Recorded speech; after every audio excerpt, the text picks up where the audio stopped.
महानगरपालिका स्वागत करत आहेत। पुणे मुंबई म्हटल्यानंतर नाशिकचा नेहमी सर्वांच्या तोंडामध्ये नाव येतं आणि खरंच तसंच झालेलं आहे। स्मार्ट सिटी ही संकल्पना आली आणि नाशिकचा पहिल्या 20 शहरांमध्ये सहभाग झाला, 100 शहरामध्ये सहभाग झाला आणि त्याच्यानंतर आता आपल्या या स्मार्ट सिटीचा आपल्याला विकास करायचा आहे। आणि त्यानिमित्तानं ज्या नाशिक शहराची सांस्कृतिक ओळख, अर्थकारण, रोजगार, शिक्षण, आरोग्य, वक्तृत्व, स्वच्छता आणि वाहतूक व्यवस्था या सर्वांचं एकंदरीत संकल्पना कशी असावी, स्मार्ट सिटीच्या निमित्तानं आज आपल्याला मार्गदर्शन करणार आहेत आपल्या नाशिक महानगरपालिकेचे माननीय आयुक्त प्रवीणजी गेडाम सर। हा आमचा दुसरा सत्राचा पार्ट आहे। पहिल्या सत्रामध्ये सर्व नाशिककर, काही नगरसेवक आणि काही अधिकाऱ्यांचा इथे समावेश होता आणि आता या स्मार्ट सिटीमध्ये नाशिककरांना सामावून घेणं हे खूप महत्त्वाचं आहे, कारण आपल्या संकल्पनेतून जे नाशिक उभं राहणार आहे, आपल्या विचारातून जे नाशिक उभं राहणार आहे त्याचा नक्कीच सगळे विचार करतील आणि म्हणूनच हे योग्य मार्गदर्शन, विशेष सविस्तर मार्गदर्शन करण्यासाठी मी विनंती करते आहे माननीय आयुक्त माननीय गेडाम सर यांना।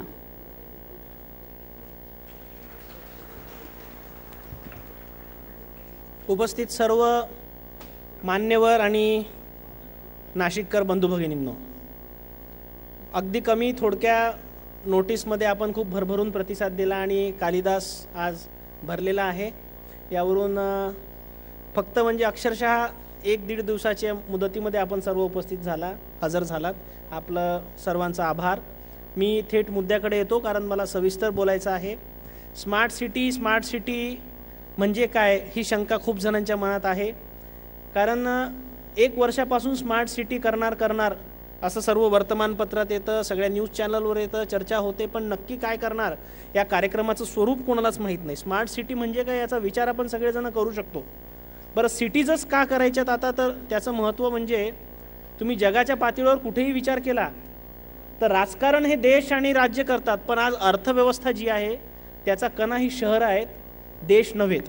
काही जगातली मोठी जी शहरं आहेत, न्यूयॉर्क असेल, टोकियो असेल, लंडन असेल, त्यांची अर्थव्यवस्था जगातल्या बहुतेक सर्व देशांपेक्षा मोठी आहे। अगदी आपल्या मुंबईचा पण विचार केला तर देशात 100 रुपयाचं जे इन्कम सरकारला मिळतं, 55 रुपये एकट्या मुंबईतनं मिळतात। त्याच्यामुळे शहरांना बाजूला ठेवणं, दुर्लक्ष करणं हे काही चालायचं नाही।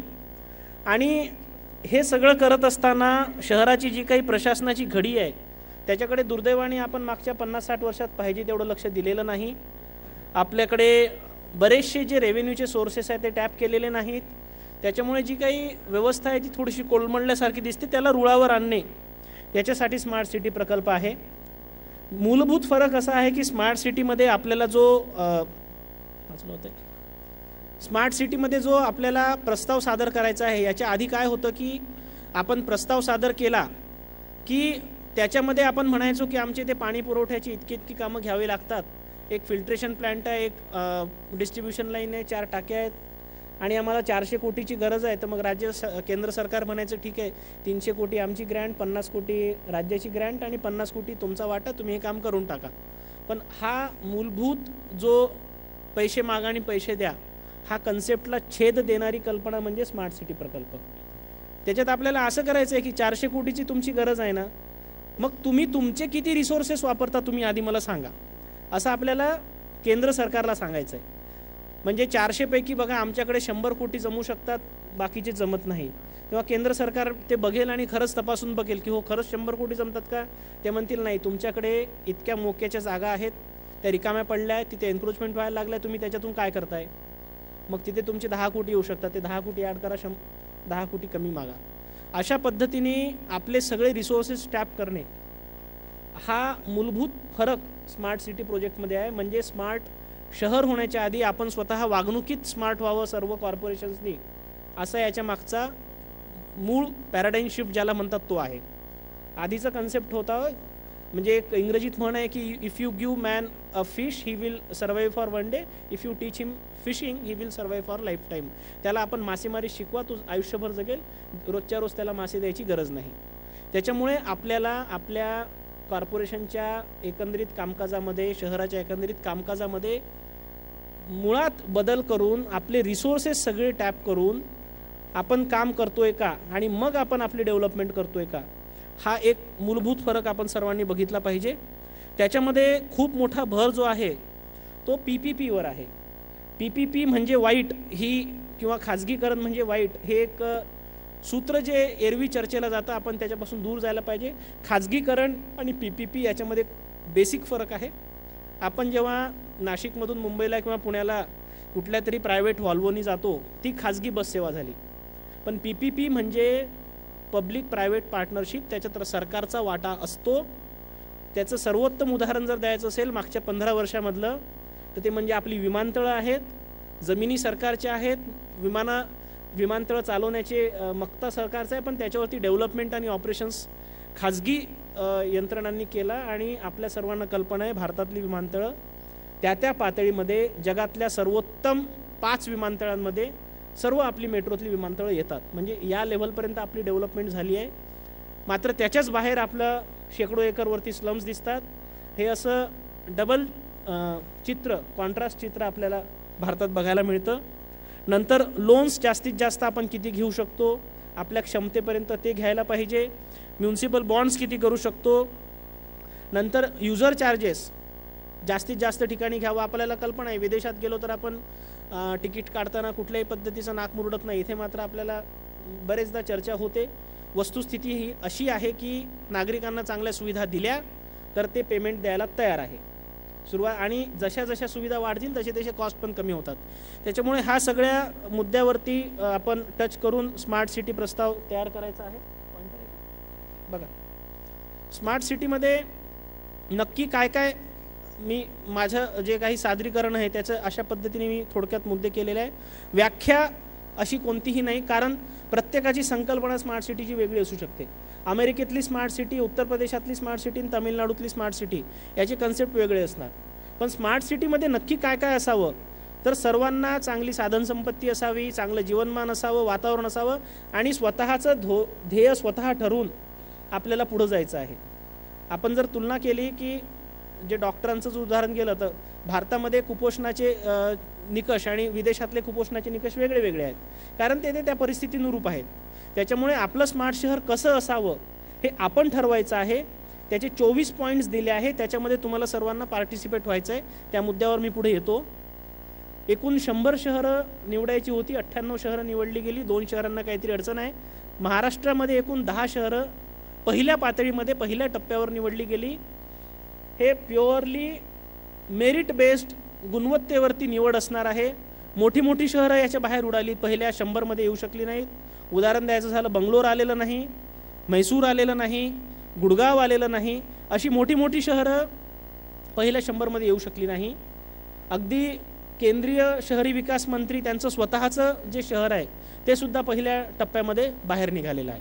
त्याच्यामुळे ही पूर्णपणे तुम्ही सिस्टम प्रपोजल कसा सबमिट करता त्याच्यावर आणि पारदर्शक पद्धतीने प्रस्ताव सादर करायचा आहे. त्याच्यावर ते सिलेक्शन होणार आहे. सिलेक्शन करणारी जी एजन्सी आहे भारत सरकार आणि त्यांना मदत करणारं ब्लूमबर्ग फिलॉन्थ्रॉपीज नावाचं NGO आहे. ब्लूमबर्ग हे न्यूयॉर्कचे 15 वर्ष मेयर होते आणि त्यांनी जी तयार केलेली NGO आहे जी शहर विकासामध्ये काम करतं, ते आपल्याला भारत सरकारला सल्लागार म्हणून काम करत आहे आणि त्यांनी ती निवड करणार आहे. एकूण 1000 कोटीचा हा प्रकल्प प्रत्येक शहराला आहे. 50% केंद्र, 25% राज्य आणि 25% महानगरपालिका. आणि पहिल्या निवड झाल्यानंतर 200 कोटी येणार. त्याच्यानंतर 100 अशा पद्धतीने त्याच्यातले हे ॲडमिनिस्ट्रेटिव्ह एक्सपेन्सेस मायनस करून बाकीचे आकडे मी दाखवलेले आहेत. आता हा निवडीचा टप्पा आहे. पहिल्या टप्प्यामध्ये 100 शहरं निवडायची होती, ती झाली. आपण आता ह्या टप्प्यावरती आहोत. सल्लागार आणि बाह्य एजन्सी यांच्या मदतीने प्रस्ताव तयार करणे आणि या ठिकाणी तुमच्या सर्वांचा रोल महत्त्वाचा आहे. यामध्ये क्रिसिल आपली सल्लागार संस्था आणि आपल्या सर्वांचं जे काही इनपुट्स येतील त्याच्या मदतीने आपण प्रस्ताव तयार करणार. प्रस्तावाचा फॉर्मॅट आम्ही आता वेबसाईटवरती 1-2 दिवसात लोड करणार आहोत. ज्यांना इंटरेस्ट आहे ते बघू शकतात. एक 57 प्रश्नाची उत्तरं देणे असा तो फॉर्मॅट आहे. तो ज्यांना इंटरेस्ट असेल, विशेषतः अर्बन डेव्हलपमेंटमधले आर्किटेक्ट्स किंवा इंजिनियर्स इथे असतील त्यांना आवर्जून सांगू इच्छितो की त्यांनी तो आवर्जून बघावा. आणि मग त्याच्यानंतर फक्त 20 शहरं पहिल्या टप्प्यामध्ये निवडली जातील. आम्हाला असंही सांगण्यात आलं की आम्हाला क्वालिटीचे 20 प्रस्ताव नाही आले तर 20पेक्षा कमी पण निवडू. क्वालिटीचे प्रस्ताव म्हणजे काय तर स्मार्ट प्रस्ताव. स्मार्ट प्रस्ताव म्हणजे खूप जास्त पैशाचा प्रस्ताव नव्हे. स्मार्ट प्रस्ताव म्हणजे तुम्ही तुमचे रिसोर्सेस टॅप करून कमीत कमी खर्चाचे उपाय सुचवून जास्तीत जास्त काम करणे याचा जो प्रस्ताव सादर करेल आणि नंतर तुमचे स्वतःचे काही उत्पन्नाचे स्रोत आम्ही पूर्णपणे टॅप केलेले आहेत आणि पूर्ण वसूल करतो हे जो कागदावरती सिद्ध करून दाखवेल त्याचा प्रस्ताव म्हणजे स्मार्ट प्रस्ताव. तर आता पहिल्या टप्प्यामध्ये निवड करताना जे निकष होते ते दुसऱ्या टप्प्यामध्ये पण तेच राहणार आहे. हे 13 निकष होते ज्याच्यावरती 100 मार्कांचं गुणांकन होतं. आनंदाची गोष्ट अशी की नाशिक हे राज्यामध्ये गुणांकनात दुसऱ्या नंबरवरती आलं. नवी मुंबई अर्थातच नवी मुंबई कॉर्पोरेशन आपल्यापेक्षा बरीच इकॉनॉमिकली फायनान्शियली स्ट्रॉंग आहे, त्यांचा पहिला आला, आपण दुसऱ्या नंबरवर आलो. याच्यामध्ये हे 13 पैकी एकूण 9 मुद्द्यांची मला काही अडचण वाटत नाही. 4 मुद्दे थोडे अडचणीचे आहेत, त्याच्यावर आम्ही आता वर्क करतो आहे आणि आपल्या सगळ्यांचं पण याच्यामध्ये सहकार्य लागणार आहे. निर्धारित वेळेपेक्षा कमी कालावधीमध्ये सेवा न दिल्यास दंड करणे संबंधित अधिकाऱ्याला. राईट टू सर्व्हिस बिल आपण सर्वांनी त्याचं पेपरमध्ये वाचलं असणार. ही दंडाची प्रक्रिया जे कॉर्पोरेशन करेल त्या कॉर्पोरेशनला हे मार्क मिळतील, तितकी कॉर्पोरेशन पुढं जाईल, बाकीच्या कॉर्पोरेशन्स मागे पडतील. तर हे प्रशासनाच्या लेवलवरचा विषय, आम्ही तो करणार आहोत. म्हणजे याच्यानंतर काही दिवसानंतर तुमचा अर्ज आला, जन्माचा दाखला वेळेत मिळाला नाही तर संबंधिताला दंड होणार. त्याच्यामुळे एका अर्थाने या निमित्ताने थोडंसं म्हणजे कडू औषध पिण्याचा हा वेळ पुढचा महिन्याभराचा आपल्या सर्वांचा आहे. पण शेवटी काय, तब्येत चांगली करायची असेल तर ते प्यावं लागतं. गरजेनुसार आपण त्याला शुगर कोटिंग करू, पण ते औषध ते कडूच राहणार. थोडेसे काही कटून निर्णय घ्यावे लागणार आणि त्याच्यामधला एक हा आहे की आम्ही सर्व्हिस देऊ शकलो नाही तर आम्हालाच दंड करणे. दुसरं निकष असा आहे की कर, महसूल शुल्क, भाडे शुल्क, वापरकर्ता शुल्क म्हणजे युजर चार्जेस, टॅक्सेस हे सगळे याची एकंदरीत उत्पन्नातील टक्केवारी.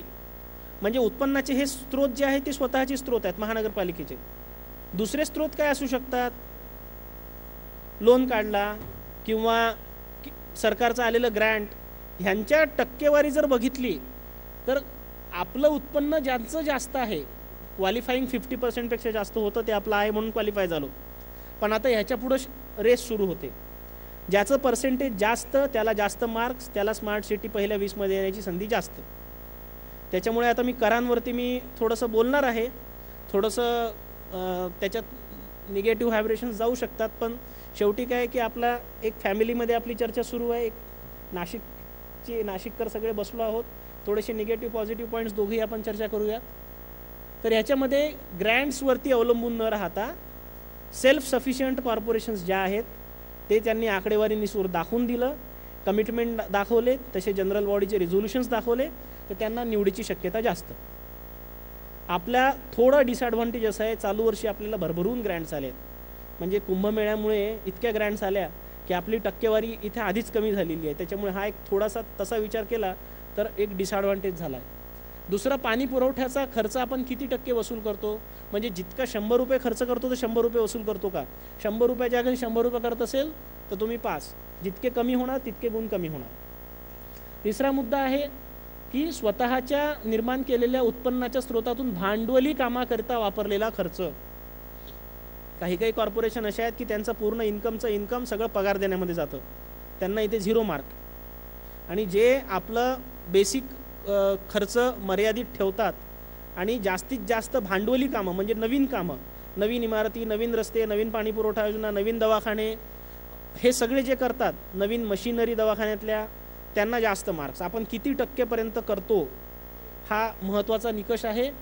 त्याच्यामुळे आपल्याला उत्पन्नाच्या स्रोतामधून, उत्पन्नाचा जर स्रोत वाढला, इन्कम वाढलं, तर सध्या विशेषतः जोपर्यंत 7वा वेतन आयोग येत नाही तोपर्यंत आपला खर्च तेवढाच आहे. आणि त्याच्यामुळे मग आपल्याला तो शेअर जास्तीत जास्त इकडे कॅपिटल एक्सपेंडिचरमध्ये केला पाहिजे. फुटकळ दुरुस्तीच्या कामाचा याच्यामध्ये समाविष्ट होणार नाही. त्याच्यामुळे हे 3 आपल्या दृष्टीने, महानगरपालिकेच्या दृष्टीने, आमच्या अंतर्गत कामकाजाच्या दृष्टीने खूप महत्त्वाचे विषय आहेत. बाकीच्या याच्यामध्ये आपण बाकी शहरांपेक्षा बरेच पुढं आहोत म्हणून त्याच्यामुळे मी त्याच्यावर बोलत नाही. आता स्मार्ट सिटी प्रस्तावामध्ये काय करायचं आहे, पूर्ण शहर स्मार्ट करायचं आहे का, तर नाही, ते शक्य नाही. मी पहिल्या सत्रामध्ये सविस्तर बोललो, आता थोडं फास्ट बोलतो आहे. पण कुठलंही विशेषतः डेव्हलपिंग कंट्रीजमधले सिटीज ज्या स्मार्ट म्हणून इव्हॉल्व्ह झाल्या, आता युरोपियन सिटीज ह्या 18व्या-19व्या शतकापासूनच स्मार्ट व्हायला लागल्या होत्या. पण जे आपल्या एशियातल्या सिटीज आहेत, मग सिंगापूर आहे, क्वालालंपूर आहे किंवा सेऊल आहे, हे सगळे 60च्या दशकामध्ये आपल्यासोबतच होते. आणि आज त्यांची काय परिस्थिती आहे, काय प्रगती आहे, आपल्या सर्वांना कल्पना आहे. त्यांनी मागच्या 50-60 वर्षामध्ये प्रगती केली आणि आज या टप्प्यावरती आलेत. आपण अर्थातच 5 वर्षामध्ये त्यांची बरोबरी करू शकणार नाही, ही वस्तुस्थिती आपण जाणली पाहिजे. पण आपण त्यांच्या जास्तीत जास्त बरोबर जाण्याचा प्रयत्न करणे हा नंबर 1 भाग. आणि नंबर 2, पूर्ण नाशिक 260 स्क्वेअर किलोमीटरचं 17 लाख लोकसंख्येचं 5 वर्षात करणं शक्य नाही. त्याच्यामुळे एक भाग तुम्ही पायलट म्हणून निवडा, त्याला करा आणि तिथचं मॉडेल बाकी ठिकाणी रिप्लिकेट करायला सुरुवात करा. हा स्मार्ट सिटीचा कंपोनंट आहे. त्याला क्षेत्र विकास असं नाव दिलेलं आहे. म्हणजे पूर्ण सिटीमध्ये 24 फॅक्टर्सवरती इम्प्रूव्हमेंट करण्याच्या ऐवजी फक्त एका भागामध्ये ते 24 फॅक्टर्सवरती आपण इम्प्रूव्हमेंट करायची आणि त्या भागाला त्या लेव्हलपर्यंत घेऊन जायचं आणि बाकीच्या भागाला एक रोडमॅप ले डाऊन करून द्यायचा की आम्ही बाकीचं कसं करणार, कुठली टाईमलाईन आहे, रिसोर्सेस कुठून आणणार, असा एक व्हिजन तयार करणे म्हणजे स्मार्ट सिटीचा प्रस्ताव तयार करणे. याला त्यांनी स्मार्ट सिटी चॅलेंज असं नाव दिलेलं आहे. स्मार्ट सिटी प्रोजेक्ट रिपोर्ट वगैरे असं काही नाव दिलेलं नाही. It is challenge. हा 1 महिन्याचा चॅलेंज आहे. दुर्दैवाने म्हणा आपल्याकडे 1-1.5 महिन्याचा आपल्याकडे एक डिसॲडव्हान्टेज तयार झालेला आहे. कारण आपल्याकडे कुंभमेळा सुरू होता.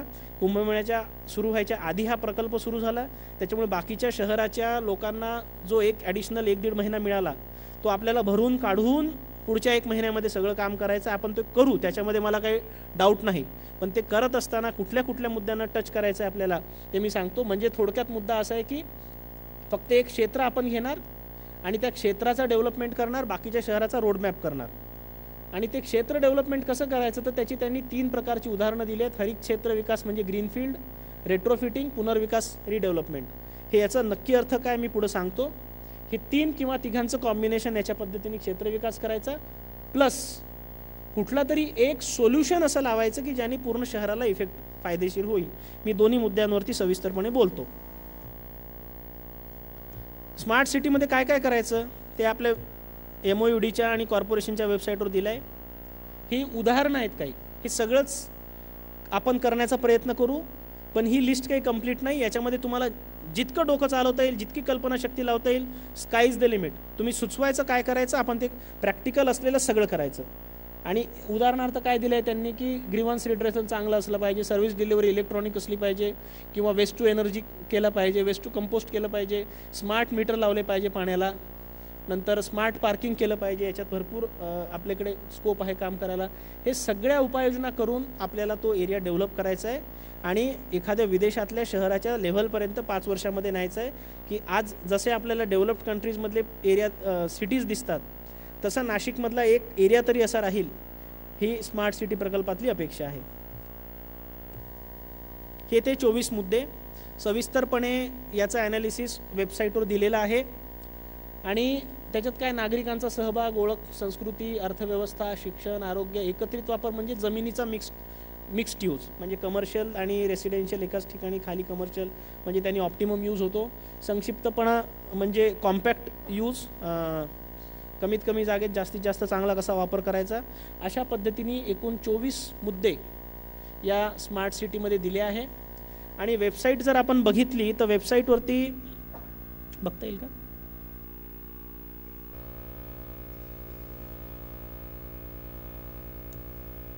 हे आम्ही लोड केलेले आहेत. आणि याच्यामध्ये पुढे गाईडलाईन्स की सोल्युशन्स,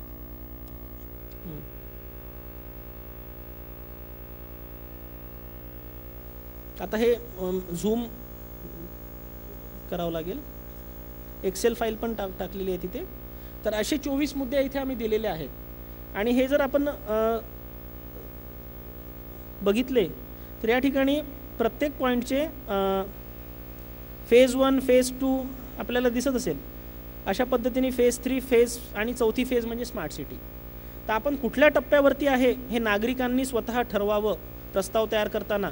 म्हणजे आता सिटिझन एंगेजमेंट, सिटिझन पार्टिसिपेशन किंवा नागरिकांचा सहभाग हा जो मुद्दा आहे त्याच्यात नक्की काय अपेक्षित आहे हे डेफिनेशनमध्ये दिलं. आणि सिनारिओ 1 म्हणजे अगदी बेसिक, जिथे काही पार्टिसिपेशन नाही, आणि सिनारिओ 4 म्हणजे खूप पार्टिसिपेशन असणारं. अशा पद्धतीचं एक ट्रान्झिशन असेल किंवा अशा पद्धतीचं एक डेव्हलपमेंटचे फेजेस आहेत त्या दिलेल्या आहेत. आपण स्वतः विचार करायचा की आपण कुठल्या सिनारिओमध्ये बसतो. आम्ही एक्झरसाईज केला तेव्हा लक्षात आलं बहुतेक ठिकाणी आपण 2 किंवा 3 मध्ये आहोत किंवा कधी दोघांच्या मध्ये आहोत, पण बहुतेक ठिकाणी आपण इथे काही ठिकाणी आपण 3 आणि 4च्या पण मध्ये आहोत. तर आपण कुठे बसतो हे बघायचं आणि आपला उद्देश काय आहे. मग आता आपण समजा सिटिझन आपल्याला इथून इथे जायचं आहे की आम्हाला ह्या ॲडव्हान्स सिनारिओपर्यंत जायचं आहे की city constantly conduct citizen engagement वगैरे वगैरे हा इथे दिलेला आहे. तर म्हणजे आपण जी व्याख्या केली स्मार्ट सिटीची, स्मार्ट नाशिकची, त्याच्यामध्ये 24 मुद्दे होते. त्याच्यातल्या पहिल्या मुद्द्याचं उत्तर हे झालं 4थं, आम्हाला इथपर्यंत जायचं आहे. म्हणजे सगळीकडे 4थ्या टप्प्यापर्यंत जाणं प्रॅक्टिकल राहणार नाही. काही ठिकाणी कदाचित आपले रिसोर्सेस बघून 3ऱ्या टप्प्यापर्यंत जावं लागेल आणि मग हे 24 मुद्द्यांचा जो काही मॅट्रिक्स तयार होईल, जो काही एक ढाचा तयार होईल, तो म्हणायचं की आमची स्मार्ट सिटीची ही व्याख्या आहे आणि आम्हाला इथपर्यंत जायचं आहे. तर हे 24 मुद्दे आपण बघितल्यानंतर मी आता ह्याच्यावर जास्त वेळ घालवत नाही. ती आपली स्मार्ट सिटीची डेफिनेशन ठरणार. तेच इंग्रजीत दिलंय. आता मगाशी म्हटलं होतं की रेट्रोफिटिंग हा एक पर्याय, क्षेत्र विकास म्हणजे आपल्याला एक एरिया निवडायचा आहे. आता एरिया निवडण्यासाठी त्यांनी 3 पर्याय दिले, रेट्रोफिटिंग, रिडेव्हलपमेंट आणि ग्रीनफील्ड.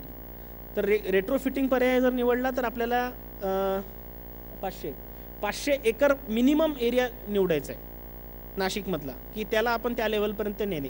जगातली बहुतेक डेव्हलपमेंट ही रेट्रोफिटिंग पद्धतीने झाली आहे. रेट्रोफिटिंग म्हणजे काय, थोडक्यामध्ये सांगतो, एखादी अस्तित्वातली गोष्ट आहे त्याला असं काहीतरी करायचं की त्याची एक क्षमता वाढते, कॅपॅसिटी वाढते, ते स्मार्ट होते. आपला मोबाईल फोन असतो, 8 GB इंटरनल मेमरी आहे, त्याला पुन्हा 8 GB ॲडिशनल जर आपण जेव्हा एक्सटर्नल मेमरी टाकतो त्याला म्हणायचं रेट्रोफिटिंग केलं.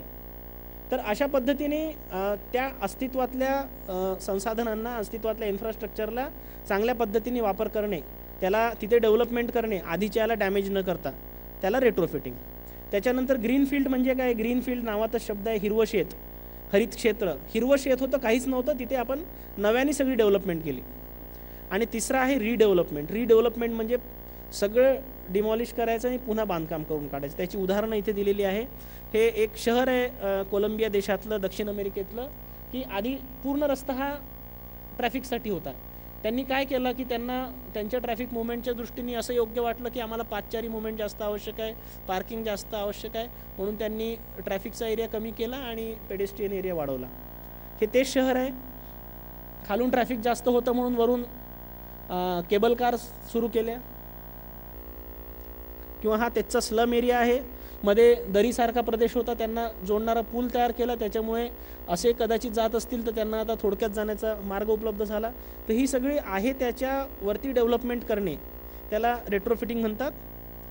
हे आणखी एक उदाहरण आहे, रस्त्याच्या खाली पाईपलाईन्स टाकल्यात वेगळ्या. किंवा नाशिकमध्ये एक आम्ही चर्चा करत असताना संकल्पना निघाली, तर हे सध्याचे घाट आहेत, आपण सर्वांनी बघितले आहेत, त्या ठिकाणी असं केलं तर त्याला आपण रेट्रोफिटिंग म्हणायचं.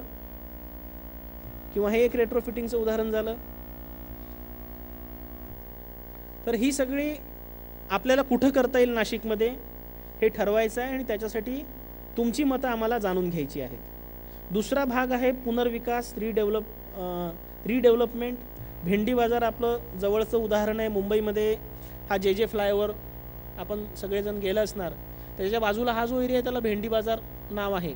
आणि या ठिकाणी हे पूर्ण स्ट्रक्चर्स डिमॉलिश करून अशा पद्धतीच्या इमारती बांधणे आणि बाजूला मग अशी मोकळी जागा तयार करणे, म्हणजे ओपन स्पेसेस तयार होतात, नागरिकांना राहायला मिळतं.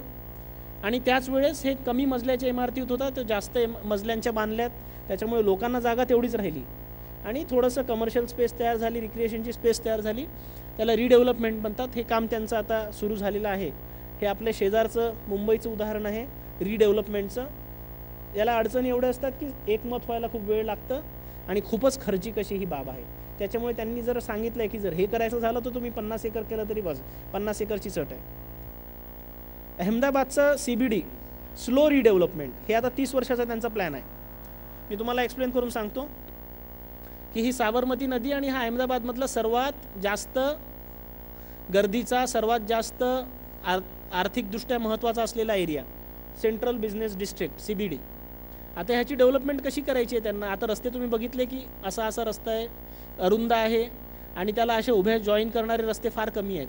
त्याच्यामुळे म्हणून एखाद्या व्यक्तीला इथून इथे यायचं असेल तर तो असा जातो असा येतो, चालण्याचं अंतर खूप वाढतं. त्यांना ते असं रिडेव्हलपमेंट असं करायचं आहे की रस्ते रुंद करायचे आणि जवळजवळ ग्रीड करायची. विदेशातले जर शहरं आपण बघितली तर त्यांचे ग्रीड्स छोटे असतात. त्याच्यामुळे आज इथून इथे असं जावं लागायचं, तो आता असंच जाऊ शकतो. त्याच्यामुळे जर आपल्या नरिमन पॉईंटचं उदाहरण घेतलं किंवा न्यूयॉर्कमध्ये मॅनहॅटन बघितलं तर पायी चालणं जास्त सोपं आहे त्या ठिकाणी. आपल्याकडे जास्त चालत जावं लागतं कारण हे चौकोनाचा जो आकार आहे तो फार मोठा असतो आपल्याकडे. त्याच्यामुळे त्यांनी प्लॅन केला अहमदाबादला असं करायचं, पण हे सगळं पाडून ते काही करणार नाहीत. ते शेवटी असं दिसावं अशी अपेक्षा आहे, पण ते करणार कसं? तर ही इमारत आज इथपर्यंत उभी आहे, हा रस्ता आहे, ही इमारत आज इथपर्यंत उभी आहे. त्यांचं म्हणणं एवढंच आहे डेव्हलपमेंट प्लॅनमध्ये की ज्या वेळेस तुम्ही ही इमारत पाडून नवीन इमारत जेव्हा बांधणार, जेव्हा रिडेव्हलपमेंट कराल, तेव्हा तुमची मार्जिन इतकी मागे जाईल आणि तितकी जागा तुम्हाला सरकारला द्यावी लागेल. आणि त्याच्या बदल्यात त्यांनी साईड मार्जिन ज्या होता त्या जास्त वापरू देण्याची परवानगी दिली. त्याच्यामुळे त्यांची जमिनीचं काही फार नुकसान होत नाही. दुसरं म्हणजे त्यांना FSI वाढून मिळाला, त्याच्यामुळे समोरची एक जागेची पट्टी गेल्याचं फार कोणाला वाईट वाटत नाही. कदाचित असं पण होईल की ॲडिशनल फ्लोअर स्पेस एरिया मिळतो म्हणून कदाचित काही लोक इमारती पाडूनसुद्धा नवीन बांधायला घेतील. पण असं जर जेव्हा सगळ्याच लोकांनी केलं त्यावेळेस काही वर्षांनी चित्र हे अशा पद्धतीने होईल. ही स्लो रिडेव्हलपमेंट झाली. ही अर्थात स्मार्ट सिटीमध्ये आपण घेऊ शकत नाही कारण 5 वर्षाचा टाइम बाउंड प्लॅन आहे, पण एक कन्सेप्ट क्लिअर व्हावा, सर्वांना समजावं की शहरं पुढे कशी जातात आहे. त्याच्यासाठी मुद्दाम आवर्जून आपल्या शेजारच्या राज्यातलं हे उदाहरण दिलं आहे. त्यांनी अहमदाबादमधला एक चौक आहे, आज तिथे कोणीही कसंही गाडी चालवते आपल्याला दिसेल. त्या ठिकाणी काही कालांतराने मेट्रो येणार. हे सगळं डेव्हलप झाल्यानंतर मग तो मेट्रो आली की कारचा आणि सायकलचा म्हणजे खाजगी वाहनांचा वापर कमी होणार, म्हणून पादचारी मार्ग जास्त वाढवता येणार आणि मग हळूहळू सगळं सार्वजनिक वाहतूक व्यवस्थेवर गेलं की खाली मग लोकांना पेडेस्ट्रियन वाहतुकीसाठी राहणार. हा अहमदाबादचा दुसराच कन्सेप्ट प्लॅन आहे. हे सगळं तिथे प्रस्तावित आहे. हे एक सिंगापूरचं उदाहरण की हा असा रस्ता होता, त्यांनी पुढे हा वाईड केला, घरं मागे नेलीत आणि ऑर्चर्ड रोड जो सिंगापूरचा फेमस आहे त्याचा हा जुना फोटो, नवीन फोटो. आपल्या नाशकातलं उदाहरण, असे स्लम आपण काही ठिकाणी रिमूव्ह केले आहेत, 100% अजून केले नाहीत, फार कमी ठिकाणी काम झालं आहे. पण स्लम रिडेव्हलपमेंट करून आपण अशा पद्धतीची घरकुलं बांधली आहेत, ते पण हे रिडेव्हलपमेंटचंच उदाहरण आहे.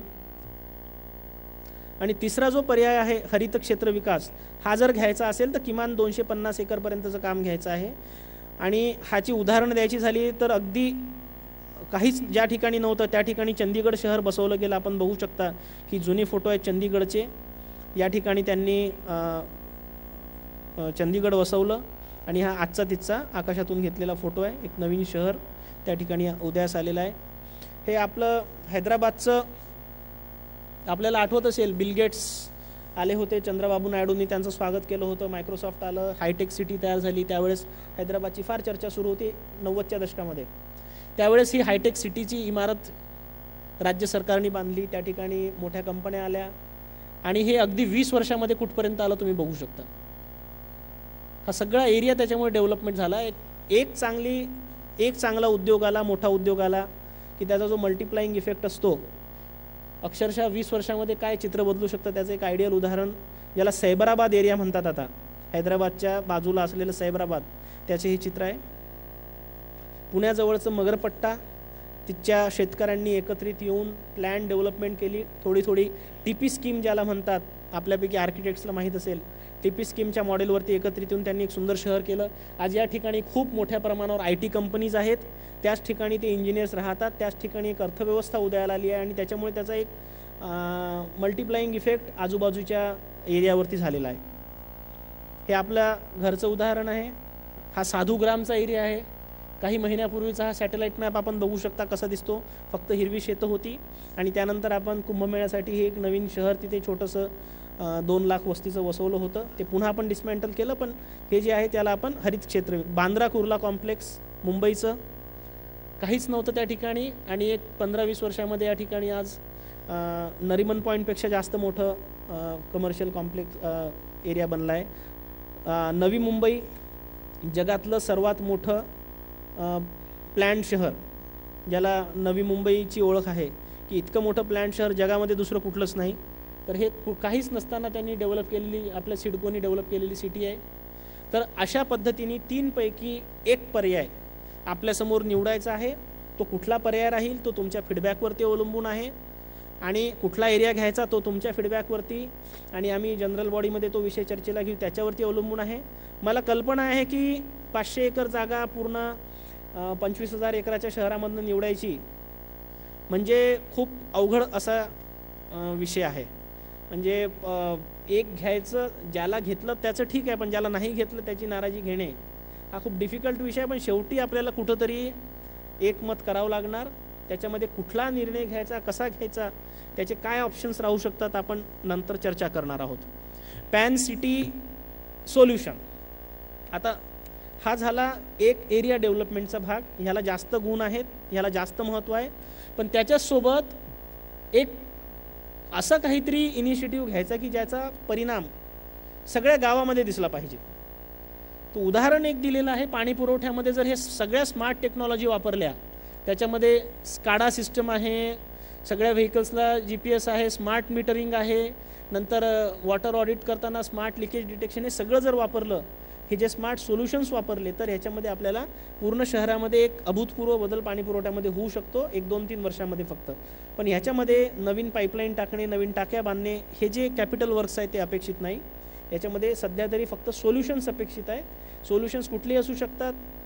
उदाहरण द्यायचं झालं तर आम्ही कुंभमेळ्याच्या वेळेस जे कंत्राटी स्वच्छतेचे कर्मचारी होते, आज आम्हाला शोधता येत नाही, पण त्यावेळेस आम्ही असं स्मार्ट सोल्युशन वापरलं होतं की सेल्फी अटेंडन्स सिस्टम काढली होती की प्रत्येकाने फोटो काढायचा आणि त्याचा टाईम, त्या फोटोचं सगळं आम्हाला आमच्या सर्व्हरमध्ये येऊन दिसायचं. त्याच्यामुळे प्रत्येकाला तिथे हजर राहावंच लागायचं. नाही तर एवढ्या लाखो लोकांमध्ये आमचे 2,000 लोक कसे शोधणार. त्याच्यामुळे असं काहीतरी इंटरव्हेन्शन करायचं की ज्याने एकदम पूर्ण शहरामध्ये त्याचा परिणाम दिसेल.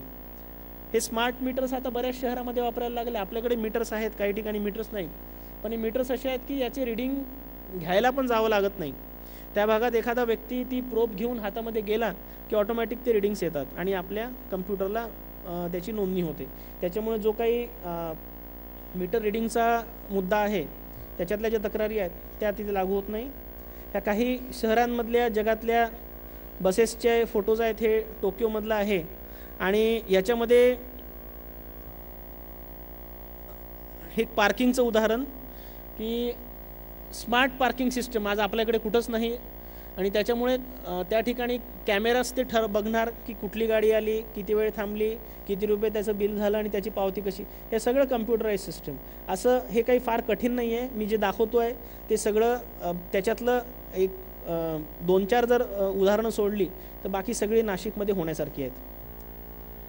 हे एक उदाहरण आहे की असे जर सगळं सेंट्रल सर्व्हरला लागू असलं, आज कनेक्टेड असलं, तर प्रत्येक पार्किंगच्या ठिकाणी किती गाड्या उभ्या ठेवण्याची जागा शिल्लक आहे हे अशा बोर्डवरती प्रत्येक चौकात दिसतं. म्हणजे त्या हिशोबाने त्या ड्रायव्हरला तिथं नेऊन गाडी पार्क करता येते की नाही, हे पार्किंग अमुक पार्किंग भरलेलं आहे, तिकडे जाऊन फायदा नाही, दुसरीकडे जावं, तिथे गाडी लावावी आणि आपलं शॉपिंग करून मग परत यावं.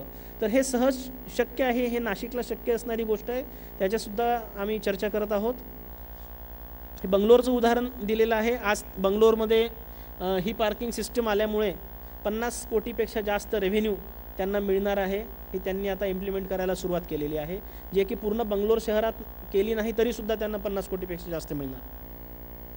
नंतर हे एक दुसरं उदाहरण आहे. काही वेंडर्स कॉर्पोरेशनपर्यंत आले, हे त्यांना करून बघायचं आहे की पब्लिक बायसिकल शेअरिंग, PBS ज्याला म्हणतात. काही शहरं जगातली अशी आहेत की ज्यांनी आता सगळं सायकलकडे शिफ्ट झालेत. म्हणजे डेन्मार्कची जी मधलं कोपनहेगन जे शहर आहे ते 90च्या दशकामध्ये तिथे 2% लोक सायकल वापरायचे. आज तिथे 45% लोक सायकल वापरतात आणि सगळं सायकलकडे ते शहर त्यांचं शिफ्ट झालेलं आहे. नाशिकला पण तशी थोडीशी मुवमेंट असल्यासारखी दिसते, पण जोपर्यंत आपले रस्त्यांवरती सायकल चालवणे सेफ राहत नाही आणि जोपर्यंत अशा ॲडिशनल फॅसिलिटीज मिळत नाही तोपर्यंत आपण जाऊ शकणार नाही इथपर्यंत.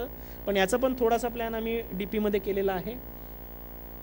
नंतर हे वाहतूक जे गार्बेज कलेक्शनच्या घंटागाड्या असतात कचरा उचलणाऱ्या, त्याला लावलेली ॲडव्हान्स सिस्टीम. आता सध्या पण घंटागाडी आहे आपल्याकडे, पण त्याच्यात रिपोर्ट्स तेवढे जनरेट होत नाही. म्हणजे एखादी घंटागाडी दुसऱ्या मार्गाने गेली तर मला जो अलर्ट यायला पाहिजे तो येत नाही, किंवा एखादी घंटागाडी एखाद दिवशी गेलीच नाही तर ते ऑटोमॅटिक जे फाईन किंवा पेनल्टी किंवा दंड जनरेट व्हायला पाहिजे तो जनरेट होण्याची सिस्टम त्याच्यात नाही. त्याच्यामुळे जोपर्यंत याच्यामधलं सगळं सॉफ्टवेअर त्या अँगलनी काम करत नाही, समोरच्या माणसाला काम करणे बंधनकारक करणे, दंड करणे, तोपर्यंत हे एफिशियंटली काम करू शकत नाही. हे पण आमचं प्रस्तावित आहे, हे पण आपण नाशिकमध्ये लवकरच करणार आहोत. आता इतर शहरांमध्ये बरेच लोक चर्चा करतात मेट्रो रेलची थोडीशी स्टडी 1-1.5 वर्षापूर्वी झाली होती, पण त्याला जितकं ट्रॅफिक डेन्सिटी एका रूटवर लागते त्याच्याशिवाय ती फिजिबल होत नाही. तर ती आपल्याला नाशिकमध्ये अजून कुठल्या रूटवरती अगदी म्हणजे द्वारका टू नाशिक रोड पण नाही आणि त्र्यंबक रोडला पण तितकी डेन्सिटी दिसून येत नाही.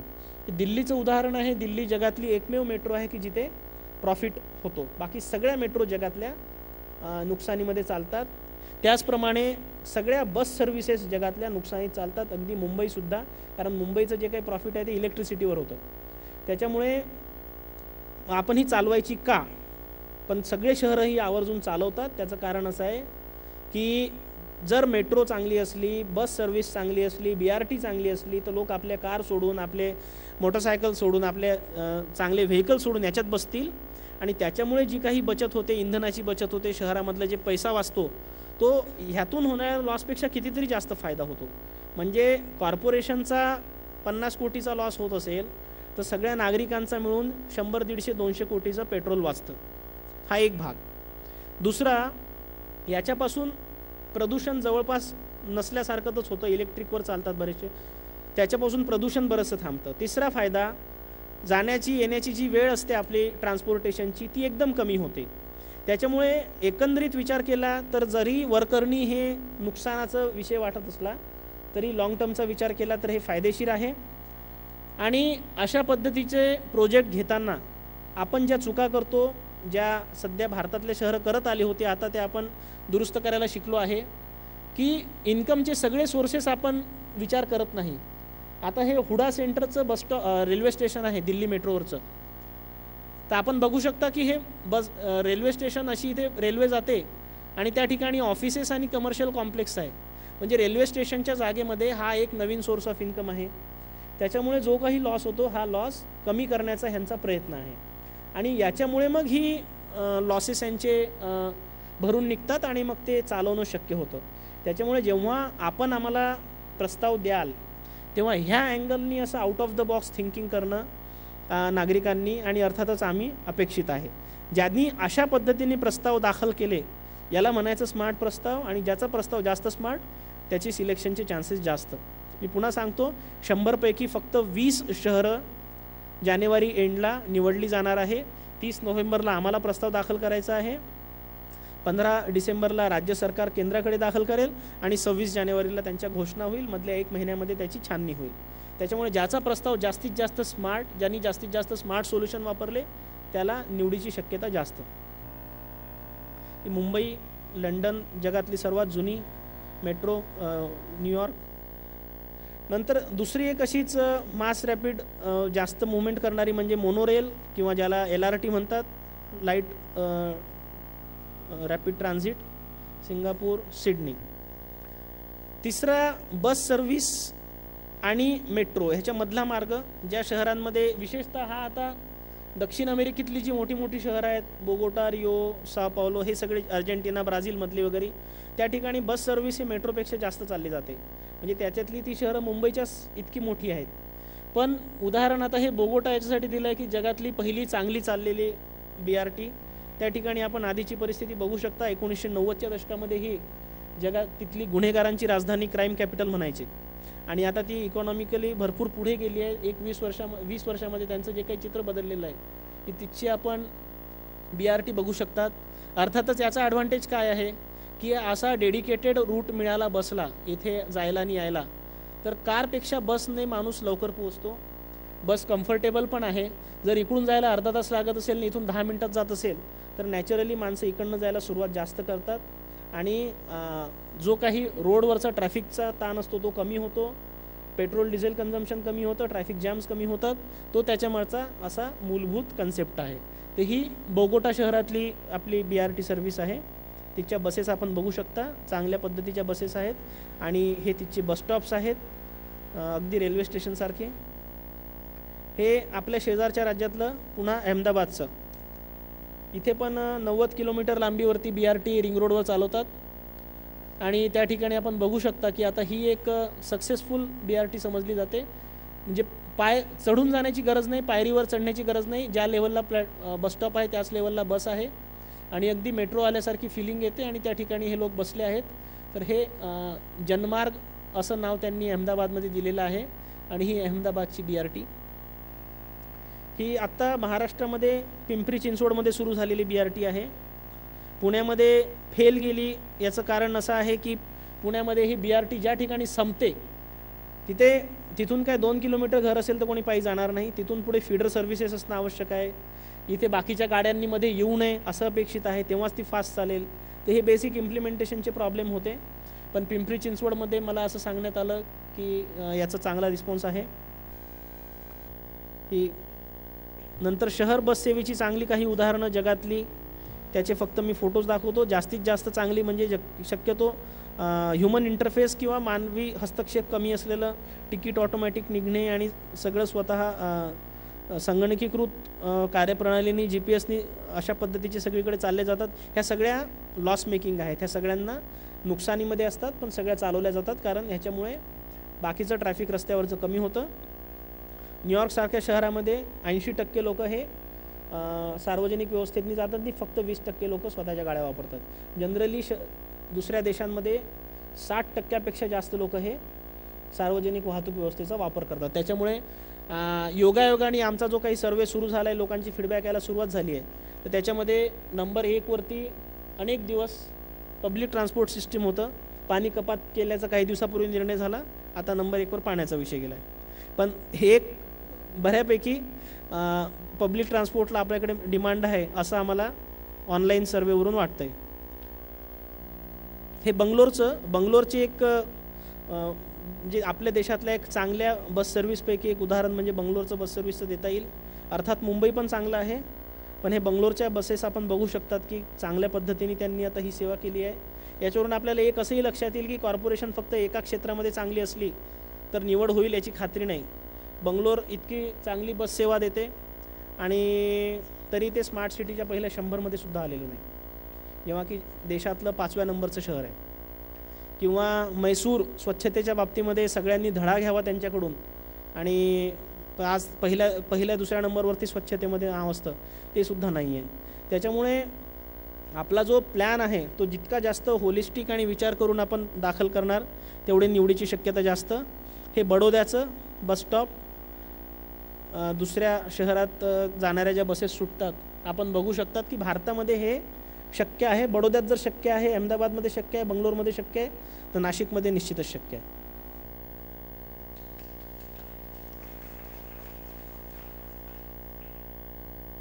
जलमार्ग जगामध्ये बऱ्याच ठिकाणी पाण्यातून वाहतूक हा कमी खर्चाचा, आपण ॲम्स्टरडॅम, व्हेनिस, बँकॉक इथं तर बाजारसुद्धा भरला आहे, मार्ग आहे.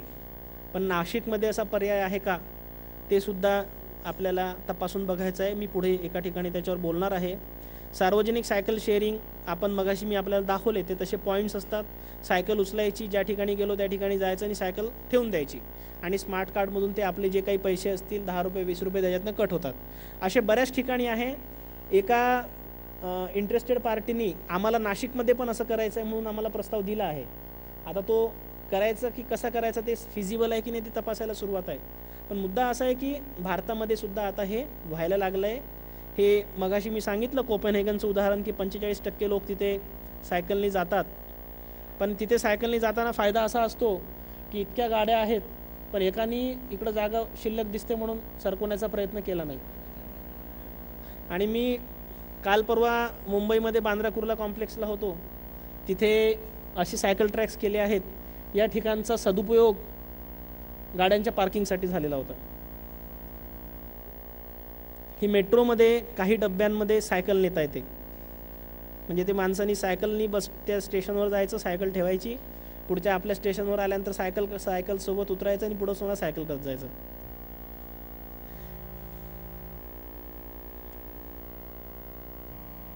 तुम्ही बघू शकता की त्यांना डिसिप्लिनचा हा विषय आहे की या ठिकाणी दुसरे कोणी जाण्याचा प्रयत्न करत नाही. हे पॅरिसमधलं आहे. पॅरिसमध्ये जवळपास असे 20,000 पॉईंट्स आहेत. हे जसे दिसतात ना असे. तर नाशिकमध्ये करायचं झालं तर किमान आपल्याला 400-500 पॉईंट्स लागतील. हे दिल्ली आहे. दिल्लीतल्या काही ठिकाणी चांगल्या प्रकारे आता सुरू झालेलं आहे. तसा विचार केला तर दिल्ली ट्रॅफिक सेन्सच्या दृष्टीने मुंबईपेक्षा वाईट समजली जाते. पण दिल्लीमध्ये आता जर हे होऊ शकतं तर नाशिकमध्ये होऊ शकेल का, आपण सर्वांनी विचार करायचा आणि त्या अनुषंगाने आपण आपले प्लॅन तयार करायचे. नंतर घनकचरा व्यवस्थापन हा एक विशेषतः दुसरे देश किती स्वच्छ आहेत काय आपण फार चर्चा करतो. त्याच्यात मूलभूत तत्व असं आहे की कचऱ्याचं क्लासिफिकेशन आपण आपल्या स्तरावर केलं पाहिजे. ओला कचरा, सुका कचरा दोनच अपेक्षा आहेत. तुम्ही जर पणजीला गेला तर पणजीला 4 प्रकारचं क्लासिफिकेशन आहे. काचांचं वेगळं, ओल्याचं वेगळं, सुक्याचं वेगळं. आणि तिथे हे सक्सेसफुल झालेलं आहे. आपल्या देशातलंच, आपल्या शेजारच्या राज्यातलं उदाहरण आहे. त्याच्यामुळे हे पणजीला शक्य आहे. जपानमध्ये सगळीकडे 4 प्रकारे त्याचं क्लासिफिकेशन होतं. प्लॅस्टिक वेगळे, कागद वेगळे, ॲल्युमिनियम कॅन वेगळे आणि इतर वेगळे. आणि त्याच्यामुळे ह्याचं रिसायकलिंग सोपं होतं. त्याच्यात जास्तीत जास्त त्यांना रेव्हेन्यू जनरेट करता येतो. कचऱ्यापासून रेव्हेन्यू जनरेट करणे, आता असं सांगण्यात आलं आहे आम्हाला की स्वीडनमध्ये म्हणे आता कचरा आयात करायला लागलेत की त्याच्यापासून इलेक्ट्रिसिटी आणि बाकीचे काय गोष्टी तयार करायला. तर देश कुठं जातात बाकीचे आणि आपल्याकडे शेजारीच पुण्याला उरुळी कांचनच्या मुद्द्यावरून दंगली झाल्यात. इथं स्वतःचं आपलं पाथर्डीचं उदाहरण आपल्या सर्वांना माहीत आहे. हे चायनातलं एका ठिकाणचं, एका शहरातलं आहे. 11 प्रकारचं क्लासिफिकेशन. म्हणजे ग्लास कोल्ड्रिंक पूर्ण पिलं तर या डब्यात टाकायचं आणि अर्धवट पिलं तर इथे टाकायचं. म्हणजे इतक्या लेव्हलपर्यंत जाऊन क्लासिफिकेशन काही शहरं करायला लागली आहेत. आपल्याला अपेक्षा आहे फक्त 2 प्रकारची क्लासिफिकेशन, ओला आणि सुका. तो आपण पुढच्या 6 महिन्यात सक्सेसफुल करून दाखवूया आपल्या सर्वांच्या. आणि ते कसं करणार, काय करणार हे मी सविस्तर बोलतो. सार्वजनिक शौचालय फक्त भारतातली बघा उदाहरणं दिल्लीमध्ये इतकी सुंदर आहेत. नाशिकमध्ये परिस्थिती तेवढी चांगली नाही, पण इतकी आपल्याला याच्यात पण सुधारणेला खूप वाव आहे. आता ही मुद्दाम जगातली चांगली उदाहरणं दिली, मुद्दाम भारतातली पण दिली, कारण जे शेजारच्या राज्यांमध्ये शक्य आहे ते आपल्याकडे निश्चित शक्य आहे.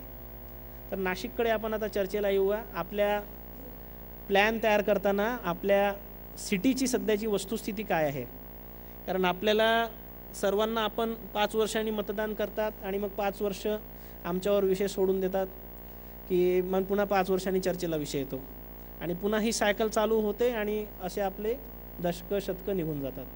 पण तुम्ही सक्रियपणे 100% वेळ सहभागी राहावं असं स्मार्ट सिटीमध्ये अपेक्षा आहे. आणि किंबहुना 100 पैकी 15 मार्क त्या एका मुद्द्याला दिले आहेत की सिटीजनला तुम्ही पार्टिसिपेशन कसं करून घेतलं. त्याच्यामुळे जितका जास्त लोकसहभाग तितके आपले सिलेक्शनचे चान्सेस जास्त. हा फायदा तर आहेच, पण दुसरा महत्त्वाचा फायदा म्हणजे आम्हाला ऑफिसमध्ये बसून आम्हाला जे गरजेचं वाटतं ते आम्ही करतो. तुम्ही जर सहभागी झाले तर तुम्हाला नागरिकांना जे आवश्यक आहे ते आमच्याकडून घडेल. त्याच्यामुळे तुमचा सहभाग असावा आणि कायमस्वरूपी राहावा अशी अपेक्षा आहे. नाशिकची ही ग्रोथ बघू शकता की 90च्या दशकामध्ये 64% ग्रोथ, म्हणजे हे जगातलं 16व्या नंबरचं शहर होतं ग्रोथमध्ये, की खूप प्रचंड वेगाने वाढ झाली 90 ते 2001. त्याच्यानंतरसुद्धा 38% ग्रोथ रेट आहे, जो की कमी नाही. आपल्या देशाचा ग्रोथ रेट जवळपास लोकसंख्येचा विचार केला तर 20 ते 22% आहे. त्याच्यामुळे देशाच्या दुप्पट स्पीडने वाढतं आहे. त्याच्यामुळे नाशिकची ग्रोथ ही सबस्टॅन्शियल आहे. 51ला 1.5 लाख आणि आज 14 लाख. त्याच्यामुळे आपल्याला या वेगाच्या ग्रोथनी कोपअप व्हायचं असेल, तुम्हाला आवर्जून सांगतो की ही 51ला 55ला जी लोकसंख्या लंडन, न्यूयॉर्क, टोकियोची होती, आज ती तेवढीच आहे, थोडीशी कमी जास्त आहे. आपण मात्र 5 पट 10 पट वाढलो होतो. त्याच्यामुळे आपली त्यांच्याशी तुलना करताना हा जो मूलभूत मुद्दा आहे हा विसरून चालणार नाही. आपल्या पाणी पुरवठ्याच्या त्रुट्या काय आहेत आपण आता त्याच्याकडे चर्चा करूया.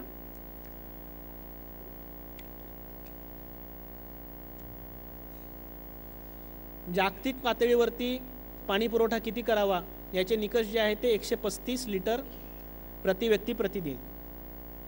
मग जागतिक पातळीवरती पाण्याचा वापर करण्याचा पण कल जास्त असतो. आपल्याकडे बकेटने आंघोळ करण्याची जनरल पद्धत आहे, तिकडे शॉवर्स जनरली असतात. आपल्याकडचे टॉयलेट्स कमी पाणी घेणारे असतात, त्यांचे टॉयलेट जास्त, पण तरीही 135 आहे. नाशिक शहराचा पाण्याची उचल भागिले लोकसंख्येचा विचार केला तर 220 लिटर आहे. म्हणजे शब्दशः कुठेतरी पाणी मुरतंय.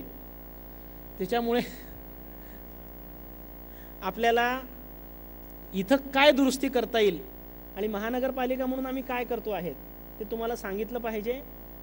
हा बऱ्यापैकी कॉम्प्लिकेटेड विषय आहे. आम्हाला आज प्रॉब्लेम सापडला आणि उद्या सॉल्व्ह झाला असं होणार नाही, तशी कृपा करून अपेक्षा ठेवू नका.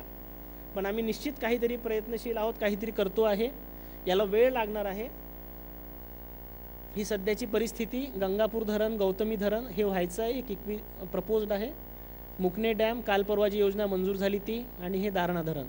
तर असे आपले पाण्याचे सोर्सेस आहेत. अगदी उशापाशी आपल्याला पाणी आहे. दुसरं हे येलो कलरमध्ये वॉटर ट्रीटमेंट प्लॅन्ट्स आहेत. याच्यात आपल्याला बऱ्याच सिटीजचा फायदा असा आहे की त्यांना एकच वॉटर ट्रीटमेंट प्लॅन्ट शहराच्या एका कोपऱ्यात आहे, त्याच्यामुळे त्यांचा ऑपरेशनचा खर्च कमी येतो. आपल्याकडे 6-7 ठिकाणी विभागलेले आहेत.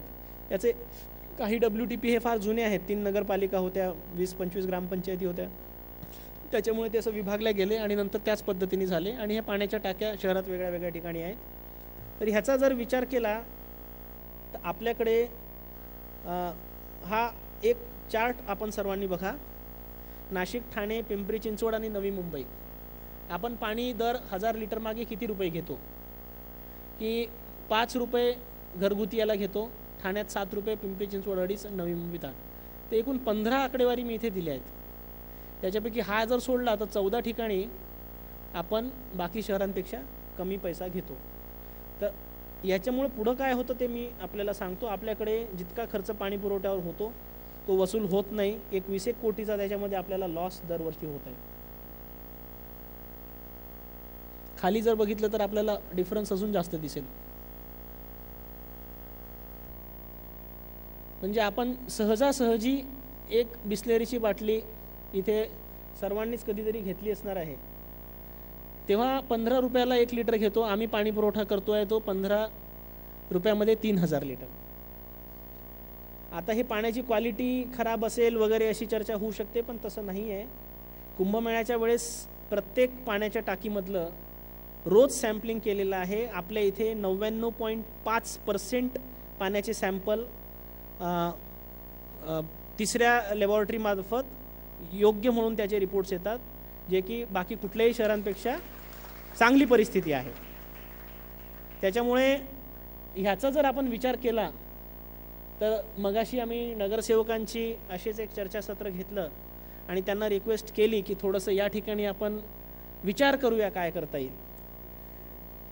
पण हा मुद्दा असा आहे की आपले रिसोर्सेस आपण टॅप करणं आवश्यक आहे.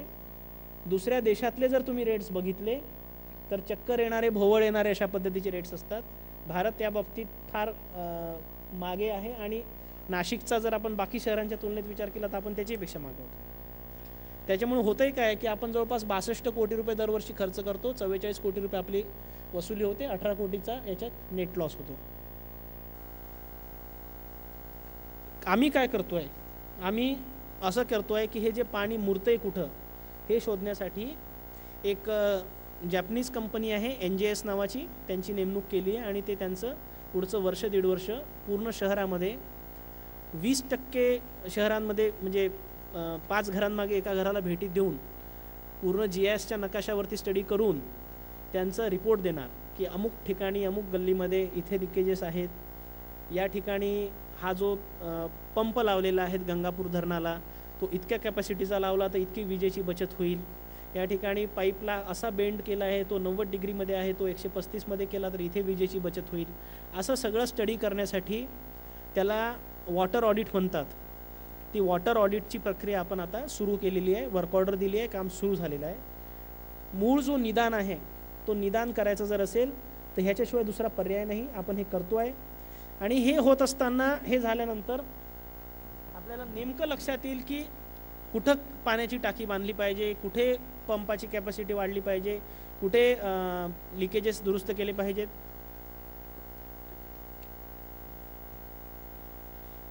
आणि त्याच्यानंतर याच्यामध्ये आपल्याला सुधारणा करता येईल. ही जर आकडेवारी बघितली आपण तर ही एक चांगलं चित्र दर्शवते. 220 लिटर आपण उचलतो, 145 पर्यंत ते पोचतं. उरलेले मधले 80 लिटर चोरीला जातात किंवा गळती होते. 95% पर्यंत घरांपर्यंत पाणी गेलेलं आहे. बाकी शहरांची तुलना केली तर आपण खूप पुढे आहोत. पाण्याचा दर्जा मी सांगितलं ॲक्च्युली 99.5 आहे ते.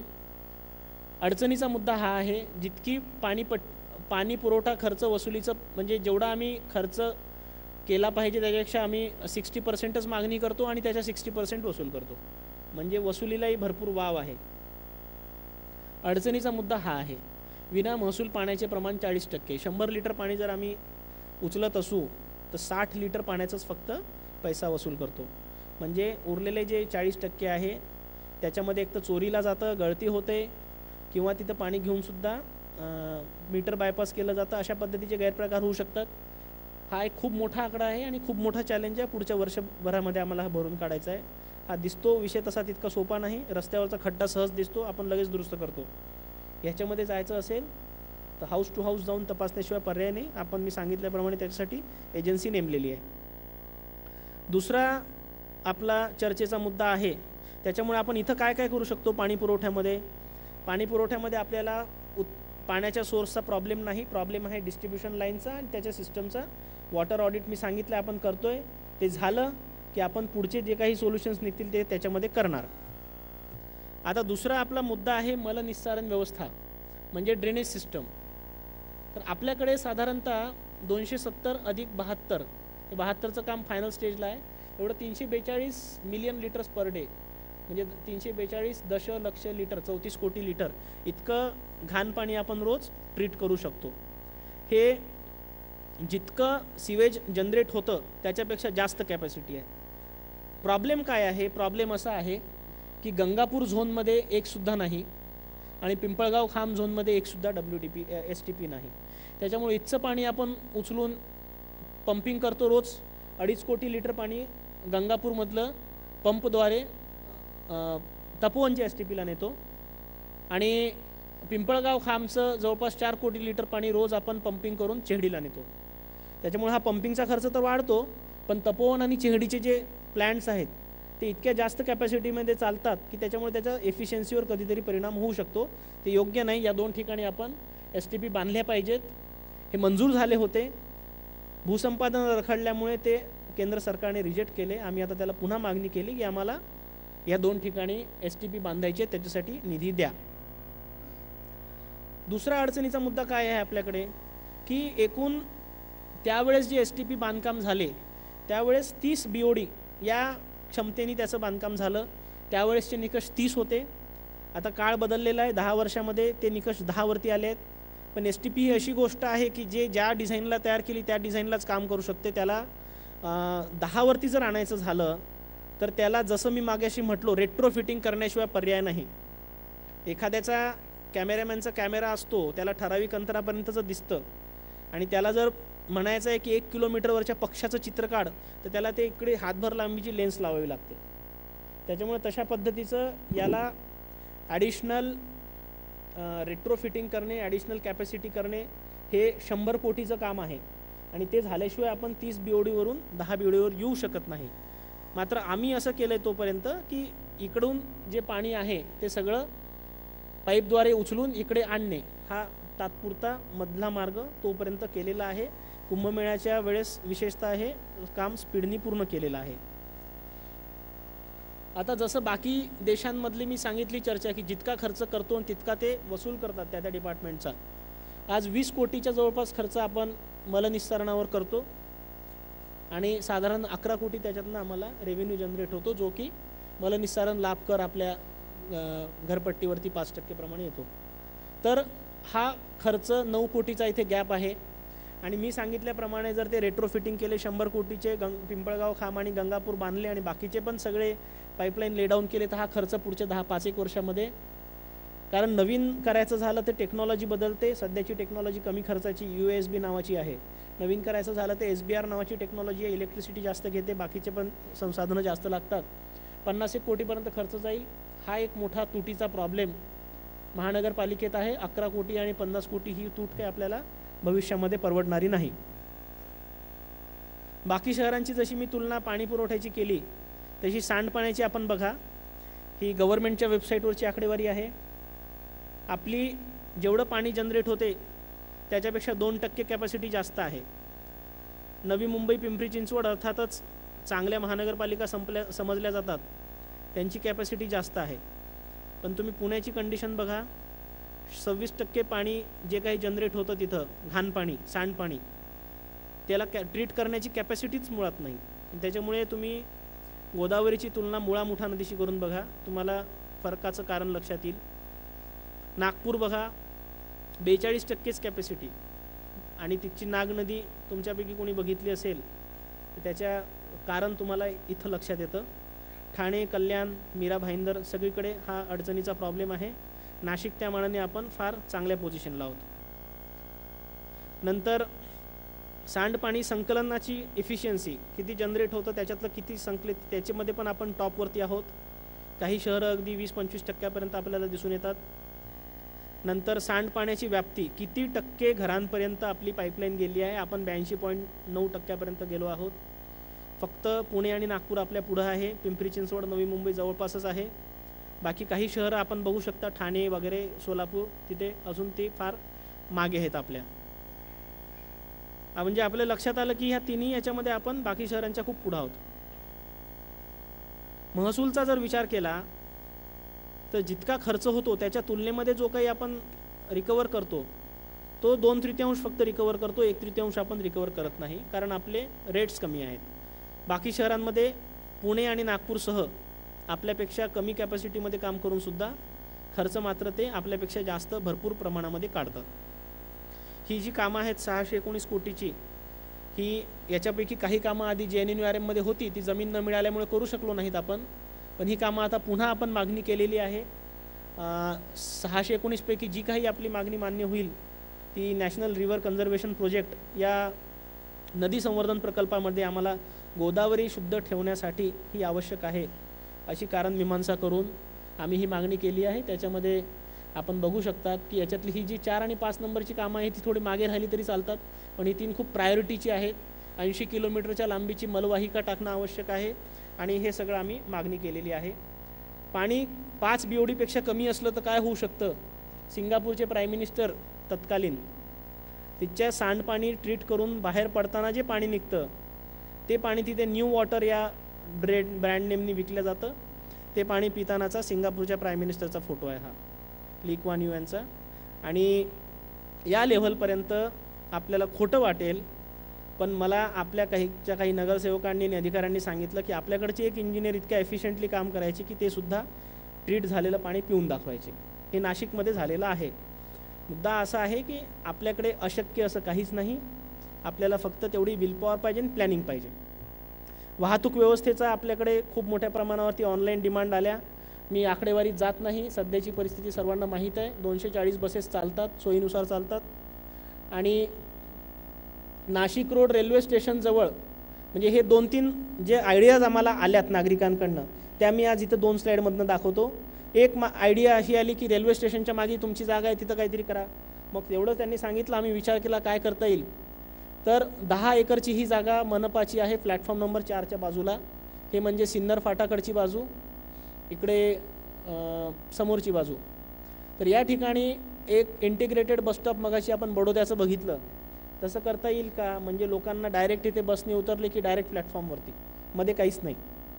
हा एक संकल्पना नागरिकांपैकी काही लोक एका जणाचा तसा ईमेल आला. नंतर दुसरी एक आयडिया अशी आली की तुम्ही थेट कसाऱ्यापर्यंत बस चालवा. रेग्युलर चालवा, चांगल्या क्वालिटीची चालवा, म्हणजे आम्हाला मुंबईला जाणाऱ्या लोकांना फार सोयीचं होईल. दिवसातनं काही फार ट्रेन्स नाहीत आणि बसेस पण चांगल्या नाहीत. मगाशी मी सांगितलं हे सगळं करत असताना आपल्याला खर्चाचा विचार करायचा आहे. आता हे 2 वर्षापूर्वीची आकडेवारी आहे. 1200 कोटी रुपयात काय काय होऊ शकतं. 1200 कोटी रुपयामध्ये 3 किलोमीटर लांबीची, फक्त 3 अंडरग्राऊंड मेट्रो होऊ शकते. त्याचा पुढचा खर्च जो आहे इलेक्ट्रिसिटी आणि बाकी सगळा तो वेगळा. एलिव्हेटेड मेट्रो म्हणजे उंचावरून जाणारी 5 किलोमीटर होऊ शकते. मोनोरेल म्हणजे LRT 6.25 किलोमीटर होऊ शकते. BRT करायला गेलं तर 62 किलोमीटर होऊ शकते. त्याच्यामुळे आपण जो काही प्रस्ताव सादर करणार, जो काही करणार, तो आपल्या अंथरूण पाहून पाय पसरणे या उक्तीला धरून असला पाहिजे. त्याच्यासाठी हे मुद्दाम दाखवला आहे. नंतर जलमार्ग मगाशी मी दाखवलेत, ते नाशिकमध्ये शक्य आहे का? तर हे सगळंपैकी काय करायचं, कसं करायचं हे तज्ज्ञांचं काम आहे. त्याच्यामुळे ह्याच्यासाठी आम्ही आता टेंडर फ्लोट केलं आहे, कन्सल्टंट नेमतो आहे आणि ते कन्सल्टंट स्टडी करून ज्याला CTTP comprehensive traffic and transport plan किंवा सिटी मोबिलिटी प्लॅन CMP ते सगळ्या शहरांमध्ये जगात केलं जातं. ते आपण नाशिकमध्ये पण करायला सुरुवात केली आहे. ते कन्सल्टंट तयार करून देतील आणि मग आपण ठरवूया की या भागामध्ये बस सेवा आवश्यक आहे, या भागात ट्रॅफिक इतकं आहे ते मेट्रो होऊ शकते, या भागात रस्त्याची रुंदी खूप जास्त आहे BRT होऊ शकते, या भागात रस्त्याची रुंदी कमी आहे BRT शक्य नाही, मात्र सिंगल वे ट्रॅफिक झालं पाहिजे. असा जो कॉम्प्रिहेन्सिव्ह प्लॅन आहे नाशिकचा, ती तयार करण्याची प्रक्रिया सुरू झालेली आहे. हे मी तेवढं आज सांगू इच्छितो. नंतर जलवाहतुकीचा विचार केला. हे आनंदवल्ली, गोदावरी नदी आणि हे होळकर पूल, व्हिक्टोरिया पूल, तुम्ही ह्या स्ट्रेचमध्ये जनरली पाणी 12 महिने बऱ्यापैकी राहतं आणि त्याच्यामुळे मग ह्या ठिकाणी आपण वाहतूक व्यवस्था सुरू करू शकतो का, हा पण आम्ही त्याला तपासायला सांगितलं आहे. अर्थातच व्हिक्टोरियाच्या पुलाच्या ते उतरल्यानंतर तिथून जर त्याला बस मिळाली पुढे तरच तो माणूस इथे बोटीने येणार, अन्यथा येणार नाही. त्याच्यामुळे हे सगळे एकत्रित विचार करायचे मुद्दे आहे. नंतर मगाशी मी आपल्याला सांगितलं की सायकल बाकी देशांमध्ये मोठ्या प्रमाणावर चालवली जाते. आपल्या देशामध्ये एकतर त्याला प्रतिष्ठा नाही म्हणतात किंवा बाकीच्या गाड्यांच्या याच्यात चालवणं डिफिकल्ट होतं, प्रदूषण आहे, कम्फर्टेबल सायकल्स नाही. त्याच्यामुळे वेगळे ट्रॅक करायचे का, तर DPमध्ये मी आपल्याला सांगायला आनंद होतो की आम्ही तशी तरतूद केली आहे की नदीच्या काठानी असे स्वतंत्र रस्ते, ही एकच नदी इथे दिसते पण आपल्या इथे एकूण गोदावरी नदी आणि त्याला येऊन मिळणारे 19 छोटे छोटे उपनद्या आणि नाले, वालदेवी, नासर्डी, कपिला, हे सगळ्या नद्या आणि पुन्हा त्याला येऊन मिळणारे नाले, असं मोठं नेटवर्क शहरामध्ये जवळपास एक 150 किलोमीटरपेक्षा जास्त लांबीचं होऊ शकतं तयार. कन्सेप्ट असा आहे की ही नदी आहे, नदीच्या बाजूला ही जी जागा आहे ही नो डेव्हलपमेंट झोन आहे. तर ही TDR त्याला देऊन जागा मनपाकडे घ्यायची आणि त्याच्या बदल्यामध्ये त्याला एक सायकल ट्रॅक तयार करायचा, म्हणजे नदी पण आपली प्रोटेक्ट होते.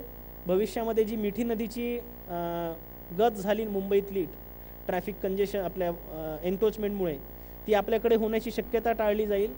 कारण नदीच्या काठाने जर सायकल ट्रॅक असला आणि त्याच्या बाजूनी जर मग फक्त कन्स्ट्रक्शन अलाव केले तर भविष्यामध्ये एन्क्रोचमेंट होणार नाही, आपली नदी वाचेल आणि लोकांना जाण्यासाठी रस्त्याला अडथळा न करणारा एक पर्यायी मार्ग पूर्ण शहरामध्ये, एक नवीन पॅरलल नेटवर्क याचं तयार होऊ शकतं. त्याचं म्हणून हे दिलं आहे. काही ठिकाणी अडथळे येऊ शकतात, तिथे पूल आला मग तिथे थोडंसं आपल्याला असं बाजूनी जावं लागेल. अशा पद्धतीने आपण या आपल्या DPमध्ये भारतातला एकमेव DP आहे की ज्याच्यामध्ये आपण अशा पद्धतीचं कन्सेप्ट टाकलेला आहे. म्हणजे ते कसं दिसेल थोडक्यात, ते अशा पद्धतीचं दिसू शकेल.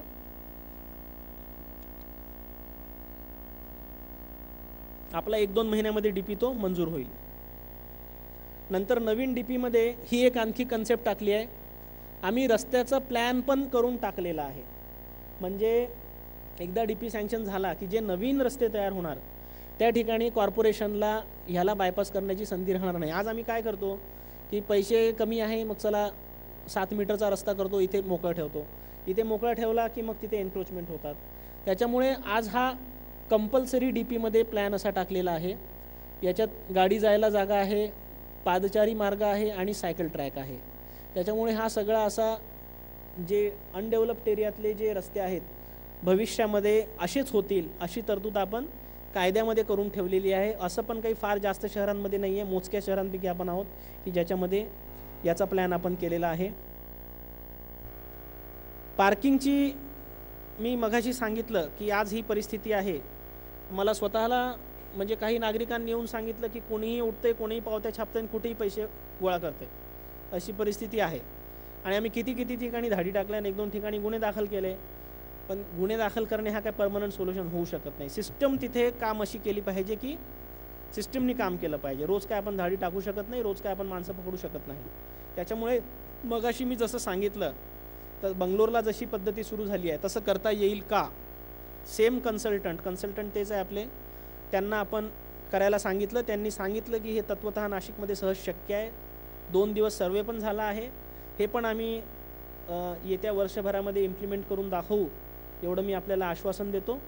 आणि ह्याच्यात पण आपण किमान आज आपल्याकडे फक्त 1.25 कोटी रेव्हेन्यू येतो, हा पण 10 कोटीच्या पुढं नेऊन दाखवू, हा पण मी शब्द देतो.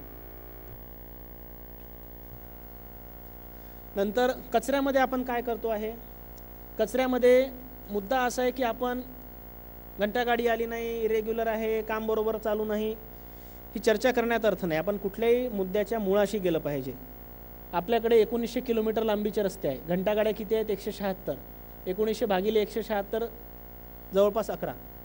रोज 1 घंटागाडी जर 11 किलोमीटरच्या रस्त्यावर जाऊन कचरा गोळा करू शकते का? अर्थातच नाही. 11 किलोमीटर लांबीचे रस्ते म्हणजे दोन्ही बाजूची घरं जर पकडली तर 22 किलोमीटर लांबीचे घरं. त्याच्यामुळे आपण चुकतो कुठे हे आपण स्वतः आयडेंटिफाय करायचं आणि मग दुरुस्त करायचं. हे मुळापासून सोडवण्यासारखे विषय आहेत. वरवर मलमपट्टी करण्यासारखे हे विषय नाहीत. 3.5 लाख घरं आहेत गावामध्ये. 176 घंटागाड्या म्हटल्या तर जवळपास 2000 ते 2100 कुटुंब. याच्या मागे 1 घंटागाडी आहे. 1 घंटागाडी, त्याचा 1 ड्रायव्हर, त्याचे हे दिवसातून 24 तास जरी चालवले तरी 2000 घरं कव्हर करू शकत नाही. याला एकमेव पर्याय आहे घंटागाड्यांची संख्या वाढवणे. आणि दुसरा अडचण काय आहे की आज ह्याला GPS जरी असला तरी त्याच्यात मी सांगितलं तसे रिपोर्ट सगळे जनरेट होत नाही. ते रिपोर्ट असे जनरेट झाले पाहिजे की अमुक ठिकाणी त्याचा प्लॅन असा केला पाहिजे. बरं, हे शेजारच्या राज्यात आपल्या सुरतला आणि अहमदाबादला केलं आहे, आपण काय फार दूर जाण्याची गरज नाही. की एखाद्या ठिकाणी एखादी रूटवर गाडी गेली नाही तर त्याचा रिपोर्ट ऑटोमॅटिक जनरेट झाला पाहिजे आणि ऑटोमॅटिक पेनल्टी संगणकाने त्या संबंधित ठेकेदाराला केली पाहिजे. हे सगळं शक्य आहे आणि भारतामध्ये हे झालेलं आहे. आमचा प्रयत्न असा आहे की हे अशा पद्धतीची सिस्टीम नाशिकमध्ये करावी. सुरतमध्ये वर्षाला आपल्या 2.5 पट मोठं गाव आहे. आपण नाशिकमध्ये 15 कोटी ते 16 कोटी रुपये खर्च करतो घंटागाड्यांवरती. सुरतचा वार्षिक एक्सपेंडिचर घंटागाड्यांचा जे एक आयडियल उदाहरण समजलं जातं 103 कोटी रुपये आहे. म्हणजे आपल्याला लक्षात येईल की आपण फार कमी क्षमतेवरती काम करतो आणि मग स्वतःच म्हणतो की आपण समाधानी नाही. त्याच्यामुळे जोपर्यंत आपण आपली स्ट्रेंथ वाढवत नाही. आपले कर्मचाऱ्यांची संख्या 1900, रस्त्याची लांबी 1900. मग 1 किलोमीटर लांबीचा रस्ता 1 कर्मचारी रोज साफ करू शकेल का? मग गार्डन्स, मैदान वेगळी, बाजार वेगळेत. त्याच्यामुळे जोपर्यंत आपण मुळाला हात घालत नाही तोपर्यंत आपण हा विषय सोडू शकत नाही. हे मुद्दाम मी आपल्याला सांगतो. अर्थात घंटागाडीचं PPP तत्वावरचं प्रपोजल आम्ही पुन्हा विचार करत आहोत. ते जर सक्सेसफुल आम्ही इम्प्लिमेंट करू शकलो तर मी हा पण शब्द देतो की प्रत्येक घरामध्ये फिक्स टाईमला, फिक्स डेला घंटागाडी जाणे आणि तिचा कचरा काही ठिकाणी 7 दिवसातून 1 वेळा आणि खूप जर शेतामध्ये वगैरे घरं आहेत काही ठिकाणी त्या ठिकाणी कदाचित दिवसाआड अशा पद्धतीने आपण केलं कमी खर्चाचं तर आपल्याला नाशिकमध्ये प्रत्येक दिवशी कचरा उचलणे शक्य आहे.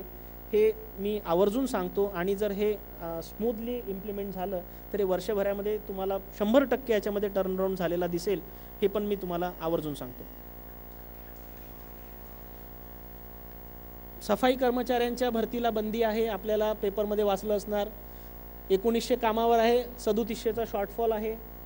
त्याच्यामुळे तोपर्यंत जसं आम्ही कुंभमेळ्यामध्ये कंत्राटी तत्वावरती एजन्सी नेमली होती तशी नेमावी अशा पद्धतीचा प्रस्ताव आता मी महासभेत देतो आहे. जेणेकरून आपल्याला त्याच्यात काही इम्प्रूव्हमेंट बघता येईल. आणि अर्थातच टेक्नॉलॉजीचा वापर आम्ही करणार आहोत. घनकचरा व्यवस्थापनमध्ये आपला मुद्दा आपण बघितलं, नाशिक तरीही बाकी शहरांपेक्षा चांगलं आहे. बाकी शहरांमधली गत त्याच्यापेक्षा वाईट आहे. त्याच्यामुळे आपण प्रॉब्लेम जो आहे, जितका कचरा उचलतो त्याला जवळजवळ पूर्णपणे त्याला ट्रीटमेंट पाथर्डीच्या खत प्रकल्पावर होते.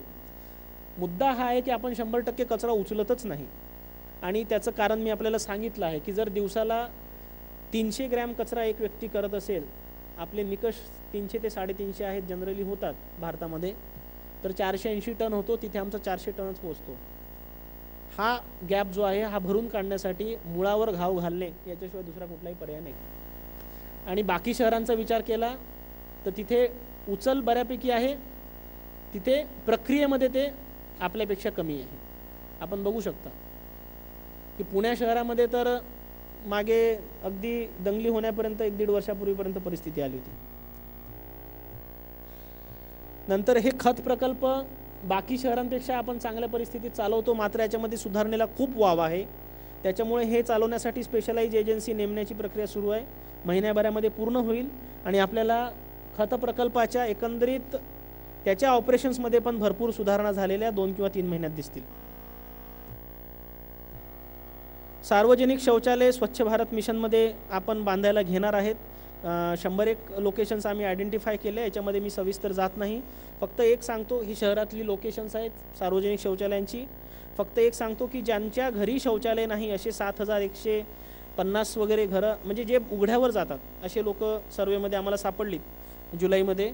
आणि म्हणजे जे पब्लिक टॉयलेटमध्ये पण जात नाही आणि स्वतःच्या घरी शौचालय नाही, उघड्यावरच जातात, तर त्या सर्व लोकांना 12,000 रुपये सरकारकडून आम्ही देणार आहोत.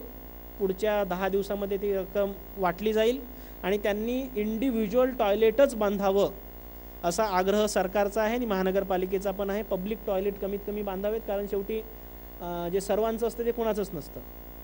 त्याच्यामुळे स्वतःच्या घरी शेजारी जागा आयडेंटिफाय करा, घरात जागा आयडेंटिफाय करा. झोपडी असली, इल्लिगल झोपडी असली, सरकारच्या जागेवर असली तरीही करा. स्पेशल GRमध्ये तसं दिलं आहे की सरकारच्या जागेवर झोपडी आहे तरी हे बांधायला, टॉयलेट बांधायला सरकारच्या NOCची गरज नाही. एकच सांगतो की आपण वेबसाईटवरती जाऊन नो अवर वर्क्स ही लिंक दाबा आणि त्याच्यावरती जर बघितलं तर अशी सगळी शहरात झालेली कामं आपल्याला दिसतील. आणि ह्या कामावरती क्लिक केलं तर त्या कामाचे सगळे फोटो दिसतील, ठेकेदाराचं नाव दिसेल आणि ते किती रुपये एस्टिमेट होता आणि किती खर्च झाला हे सगळी माहिती आपल्याला ह्याच्यामध्ये दिसेल. अशा पद्धतीची माहिती देणारी भारतातली निश्चित एकमेव संस्था महानगरपालिका नाशिक. आणि जगामध्ये अजूनपर्यंत माझ्या माहितीमध्ये दुसरी कुठली दिसून आलेली नाही, पण मी तसा क्लेम करत नाही. पण आता हे कंपल्सरी असं केलं आहे की याच्यानंतर झालेलं प्रत्येक कामाचं बिल याच्यावरती नोंदणी झाल्याशिवाय त्याचे शेवटचे 20% आम्ही रोखून ठेवतो. त्याच्यामुळे ते ठेकेदाराला याच्यावरती नोंदणी केल्याशिवाय पुढचे पैसे मिळणार नाही. ही माहीत असते, 20% मोठी रक्कम आहे, ती कायमस्वरूपी राहावी. आपण स्वतः बघावं की आमच्या घरासमोर खड्डे बुजवण्याचं बिल काढलेलं दिसतंय, ते आधीचा फोटो खरंच खड्डा होता का, नंतर खरंच खड्डा बुजवला का, तुम्ही बघू शकता. नंतर ही सेल्फी अटेंडन्स सिस्टम, बायोमेट्रिकच्या एक स्टेप पुढे, या व्यक्तीचा फोटो काढला की तो या ठिकाणी इतके वाजता फोटो निघाला आणि इतके वाजता तो घरी गेला असं सगळं संगणकावर दिसतं. कुंभमेळ्यातले सगळ्या सफाई कर्मचाऱ्यांना अशा पद्धतीने आपण अटेंडन्स घेतली होती, त्यामुळे लक्षावधी लोकांमध्ये हे 1000 लोक आम्हाला माहीत होते कुठे आहेत, किती वाजता आले आणि किती वाजता गेले. ही सुद्धा आपल्यापैकी बरेच लोक म्हणजे बघितले असणार. रामकुंडा म्हणजे जो आम्ही एजन्सीला दिलेलं होतं त्याच्या अटीमध्ये होतं आणि त्याची अशा पद्धतीने अटेंडन्स शीट येते. आपल्या अटेंडन्स शीटमध्ये Pचा प्रेझेंट आणि अब्सेंटचा ए लिहितात. तो माणूस कधी आला कुठे गेला माहीत नसतो, पण इथे त्याचा फोटो पण येतो, आल्याचा गेल्याचा पण फोटो येतो, वेळ येतं आणि किती तास, किती मिनिटे, किती सेकंद काम केले ते सुद्धा येतं. ओपन आहे. मी आता अगदी शेवटी प्रेझेंटेशनच्या शेवटी आलो आहे. तर ही माहिती देणारी पुन्हा एकदा मी सांगतो की नाशिक कदाचित एकमेव महानगरपालिका आहे की जी आता मी ही माहिती आता जी दाखवणार आहे ती आपल्या सर्वांना, कुठे आहे वेब GIS, ही माहिती आम्ही पूर्णतः आमच्या वेबसाईटवर आता टाकणार. महिनाभर लागेल याला. ही सगळी माहिती आम्ही आता काय झालेलं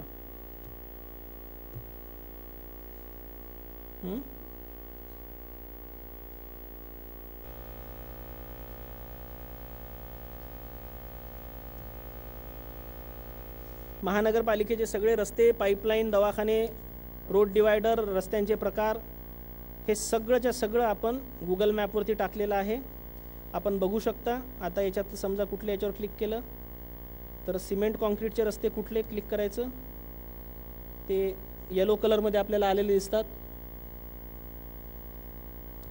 ॲस्फाल्टचे रस्ते निळ्या रंगात आलेत. याच्यापैकी कुठल्या रस्त्यांना रोड डिवायडर आहे त्याच्यावर क्लिक करू, ती वेगळी लेअर येणार. अशा पद्धतीने याचा फायदा असा होणार आहे की साहेब या वार्डाकडे दुर्लक्ष होतं, त्या वार्डाकडे जास्त प्रेम आहे, हे सगळे बोलण्याची संधी कोणाला मिळणार नाही. आपण स्वतः नकाशा बघा आणि ह्याच्यावरती बेस लेअरमधून गुगलचा लेअर टाका आणि त्या भागामध्ये वस्ती किती आहे ते बघा आणि मग ठरवा की कुठला रस्ता घ्यायचा आणि कुठला पाईपलाईन घ्यायची आणि कुठला दवाखाना घ्यायचा आणि कुठली शाळा घ्यायची. हे पब्लिक डोमेनमध्ये टाकल्यानंतर आपल्याला स्वतःला सांगता येईल की आमच्या वार्डाकडे दुर्लक्ष झालं, आमच्या वार्डात जास्त पैसे आले, आमच्या वार्डात कमी पैसे आले. आणि हे पुन्हा सांगतो की स्वतःच्या वेबसाईटवरती इतकी जास्त माहिती देणारा की नाशिक महानगरपालिका एकमेव महानगरपालिका असणार आहे.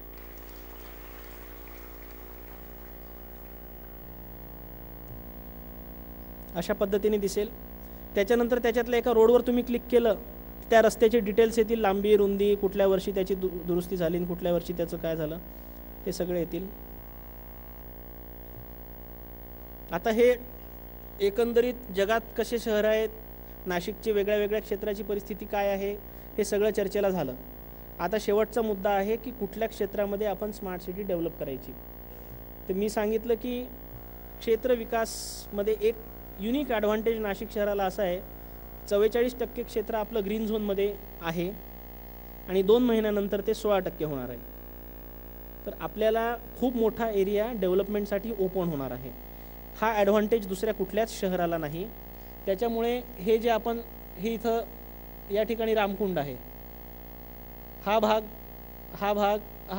अगदी शहराच्या मध्यभागी असणारा, हा सातपूरच्या बाजूचा भाग, हे शहराच्या जवळपास मध्यभागी असलेले आणि मग हे आडगाव किंवा हे पाथर्डी शिवार, हे सगळ्या ठिकाणी आपल्याला ज्याला TP स्कीम म्हणतात, नवी मुंबई जसं डेव्हलप झालं 12% जमीनचं, यांना नवी मुंबई डेव्हलपमेंट माहीत असेल की सगळ्यांच्या जमिनी एकत्रित केल्या, रस्ते टाकले आणि उरलेल्या जमिनीचे प्लॉट करून सर्वांना समप्रमाणात वाटप केले. त्याच्यामुळे सरकारला काही खर्च आला नाही आणि सर्वांना डेव्हलप झालेला जागा मिळाला आणि त्याच्यामध्ये सरकारचाही फायदा झाला आणि जनतेचाही फायदा झाला. तर तशा पद्धतीने करता येईल का, आपण ह्याचा विचार करतोय. फक्त प्रॉब्लेम असा आहे की असा जर कुठला एरिया नवीन, मगाशी जसं हैदराबादचं उदाहरण दिलं किंवा चंदीगडचं उदाहरण दिलं, त्याला ग्रीनफील्ड म्हणतात, फक्त असं केव्हा करू शकतो आपण जर त्या ठिकाणी हैदराबादला जसे नंतर रोजगार निर्मिती झाली. नुसतं तयार करून आपण शहरं म्हणजे तयार करायचे, प्लॉट पाडायचे आणि तिथं कोणी इमारत बांधायला चाललं नाही तर ते योग्य नाही. त्याच्यामुळे तिथे कंपनी येतील का, ते लोकांना रोजगार देतील का आणि ते रोजगार मिळाल्यामुळे शहराचा विकास होईल का, हा एक महत्त्वाचा मुद्दा आहे. आणि तसं जर आम्हाला हिंट 1-2 कंपन्यांनी दिल्या आहेत, 1-2 म्हणजे चांगल्या मोठ्या कंपन्यांनी दिल्या आहेत, त्यांनी जर सकारात्मक आणि फायनल शिक्कामोर्तब केलं तरच हे प्रॅक्टिकल होणार आहे. पण आज मुद्दाम आपण मोठ्या संख्येने याला आपल्याला सांगायला पाहिजे की हे एक आमच्या डोक्यामध्ये विचार सुरू आहे की असं एक चांगलं, जसं चंडीगडसारखं शहर आहे तसं एक 500 एकरवरती सेंट्रल बिझनेस डिस्ट्रिक्ट नाशिकचा, तिथे सगळ्या चांगल्या कंपन्या आहेत. प्रॉब्लेम काय असतो, सुरुवातीच्या 2 कंपन्या यायला प्रॉब्लेम असतो. 2 कंपन्या आल्या आणि त्या जर स्थिरतावर झाल्या तर बाकीच्या कंपन्या येतात. मी मुद्दाम सर्व्हिस आणि IT इंडस्ट्रीबद्दल बोलतो आहे कारण नाशिक हे 2.5 तासाच्या अंतरावर असून सुद्धा आपलं सर्व्हिस आणि IT इंडस्ट्रीमधून सुटून गेलेलं गाव आहे आणि त्यांचे खूप वरिष्ठ लोक काही दिवसापूर्वी येऊन गेले. त्यांना आम्ही पूर्ण गाव दाखवलं.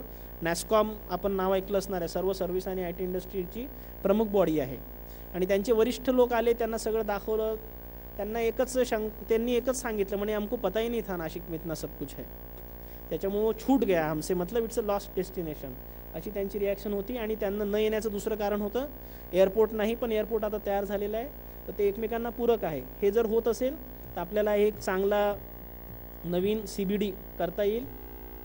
रेट्रोफिटिंग जर करायचं झालं तर एक नॅचरली डोळ्यासमोर येणारा एरिया म्हणजे नाशिकची ओळख असलेला हा एरिया आहे, आपल्याला सांगण्याची गरज नाही. दुसरा पर्याय असा असू शकतो की रेट्रोफिटिंगमधून आपण तेवढ्या जागेमध्ये ते 24 वेगवेगळ्या निकषांवरती आपण स्मार्ट सिटी करणार. आणि स्मार्ट सिटी करायची तर त्याच्यात असं आहे की मग त्यांना बाकीच्यांच्या तुलनेत जास्त ॲडव्हान्टेज द्यायचे. तर एक निकष असा आहे की हे महानगरपालिकेवर सोडलं आहे, असा एरिया रेट्रोफिटिंगला घ्या की तिथचे लोक ॲडिशनल ॲडव्हान्टेज ॲडिशनल सुविधांसाठी थोडा बाकीच्या शहरापेक्षा वाढीव टॅक्स देऊ शकतील का, तो विचार करा आणि मग तो एरिया निवडा. असं पण एक हिंट त्या गाईडलाईन्समध्ये दिलेली आहे. त्याच्यामुळे जो जास्त पे करतो त्याला जास्त सुविधा, म्हणजे बाकीच्यांच्या नाराजीचा पण विषय नाही. कारण एरवी 61 वार्डांपैकी एका वार्डातला एक भाग निवडणं हा खूप अडचणीचा विषय आपण सगळेजण समजू शकता. पण हे अडचणीचं डिसिजन आपल्याला घ्यायचं आहे. आपण जर घेतलं नाही तर आपण स्मार्ट सिटीच्या रेसच्या बाहेर पडणार आहे. नंतर आपल्या शहराचा चिंतेचा मुद्दा असा आहे की एकूण उत्पन्नाच्या 80% उत्पन्न LBT आणि जकातवरती आपलं आहे. घरपट्टी मगाशी सांगितल्याप्रमाणे आणि पाणीपट्टी कमी आहे. बाकी शहरांमध्ये हे प्रमाण फार कमी आहेत. बघा ठाण्यामध्ये 35% आहे. आणि जो काही सेटबॅक महानगरपालिकेला बसणार आहे किंवा बसला आहे तो इथंच बसला आहे. त्याच्यामुळे हा आपण विचार केला पाहिजे की आपलं जे पर्यायी सोर्सेस आहे ते जर आपण वाढवले नाही तर आपलं एकूण उत्पन्न हे कायम राहणार नाही. आणि अन्यथा मग आपल्याला कॉम्प्रोमाइज करत शेजारी धुळे जळगावसारखी उदाहरणं आहेत किंवा औरंगाबादची उदाहरणं आहेत जिथे आज सिस्टम कोलॅप्स व्हायच्या पाळी आल्या आहेत. तर आपण जर इथं सुधारणा केली नाही तर आपली सिस्टम टिकून राहणार नाही. आपला स्ट्रॉंग बेस जो होता तो इंडस्ट्री होता, इंडस्ट्रीपासून मिळणारा जकात होता, आज जकात नाही, LBT नाही. त्याच्यामुळे हा एक चिंतेचा विषय आपल्यासमोर आहे. नंतर घरपट्टीचे हे दर मी याच्यात सविस्तर जात नाही. बाकीच्या शहराशी तुलना करून बघा.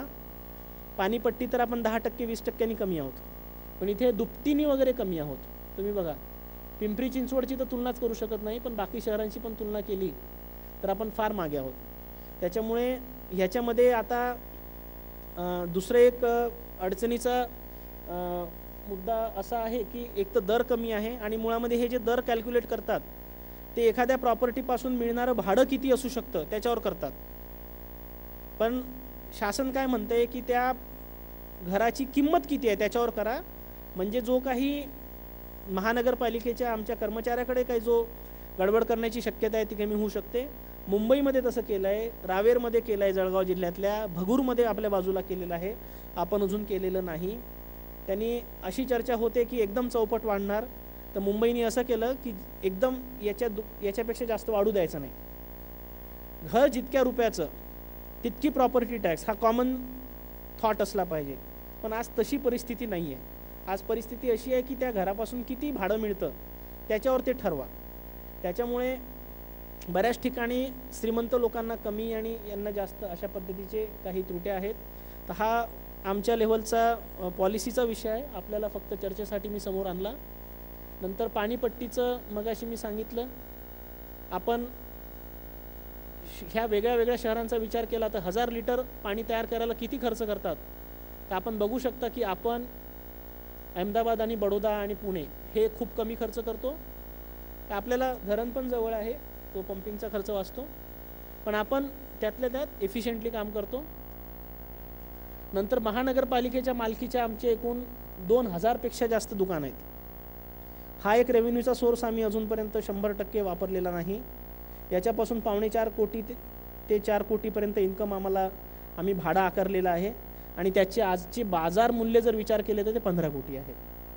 त्याच्यामुळे हा एक थोडासा अवघड विषय मुद्दाम मी सांगितलं की आपण घरगुती चर्चा करत आहे असं समजून मी बोलणार आहे आणि आमचे काय त्रुटी असतील तर ते सुद्धा आपल्याला प्रामाणिकपणे सांगणार आहे. नंतर मनपाच्या मालकीच्या इतक्या जागा आहेत, लायब्ररी, व्यायामशाळा, समाज मंदिर, उद्यान, खेळाची मैदान, मोकळी मैदान, तर अशी हजारोपेक्षा जास्त, 2000पेक्षा जास्त याच्यापासून आम्हाला जवळजवळ उत्पन्न नाहीच मिळत.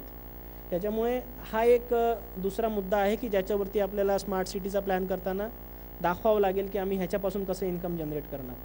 कारण बाकी कुठल्याही शहरांकडे इतक्या मोठ्या प्रमाणात नाही आहे. जाहिरातीपासून आज फक्त 1.5 कोटी मिळतं, हे 10 कोटीच्या सहज पुढे जाणार आहेत. मला खात्री आहे आम्ही 1-1.5 वर्षात जाऊ. पार्किंगपासून मगाशी सांगितलं 1.25 कोटीवरून 10 कोटीपर्यंत आम्ही जाऊ. आणि हे सगळं इम्प्लिमेंट करण्यासाठी हे आमचा अंतर्गत विषय, याच्यामध्ये मी वेळ घालणार नाही. SPV तयार करायची आहे. मी माझं इथे थोडंसं लांबलेलं संभाषण थांबवतो. तुम्हाला एकच रिक्वेस्ट आहे, असे इनपुट फॉर्म दिले आहेत, आपण ते भरून द्या आणि भरून घ्या, आताच भरून घ्या. आम्ही तिथं गोळा करतो. आणि न चुकता smartcity.in या वेबसाईटवरती जा, तिथे सविस्तरपणे फॉर्म भरा. मी बॅकग्राऊंड सांगितलं आहे. चांगल्या कल्पना यायला सुरुवात झाली आहे. सर्वोत्तम चांगल्या कल्पनांना आम्ही 50,000 रुपयाचं पहिलं बक्षीस देणार आहोत. नंबर 2 कल्पनेला 30,000, 20,000 आणि 10,000ची 5 बक्षिसं, अशी भरघोस बक्षिसं आहेत. आपण सर्वांनी या वेबसाईटवरती जाऊन आपल्या सूचना द्याव्यात एवढी रिक्वेस्ट करतो आणि माझं लांबलेलं भाषण थांबवतो.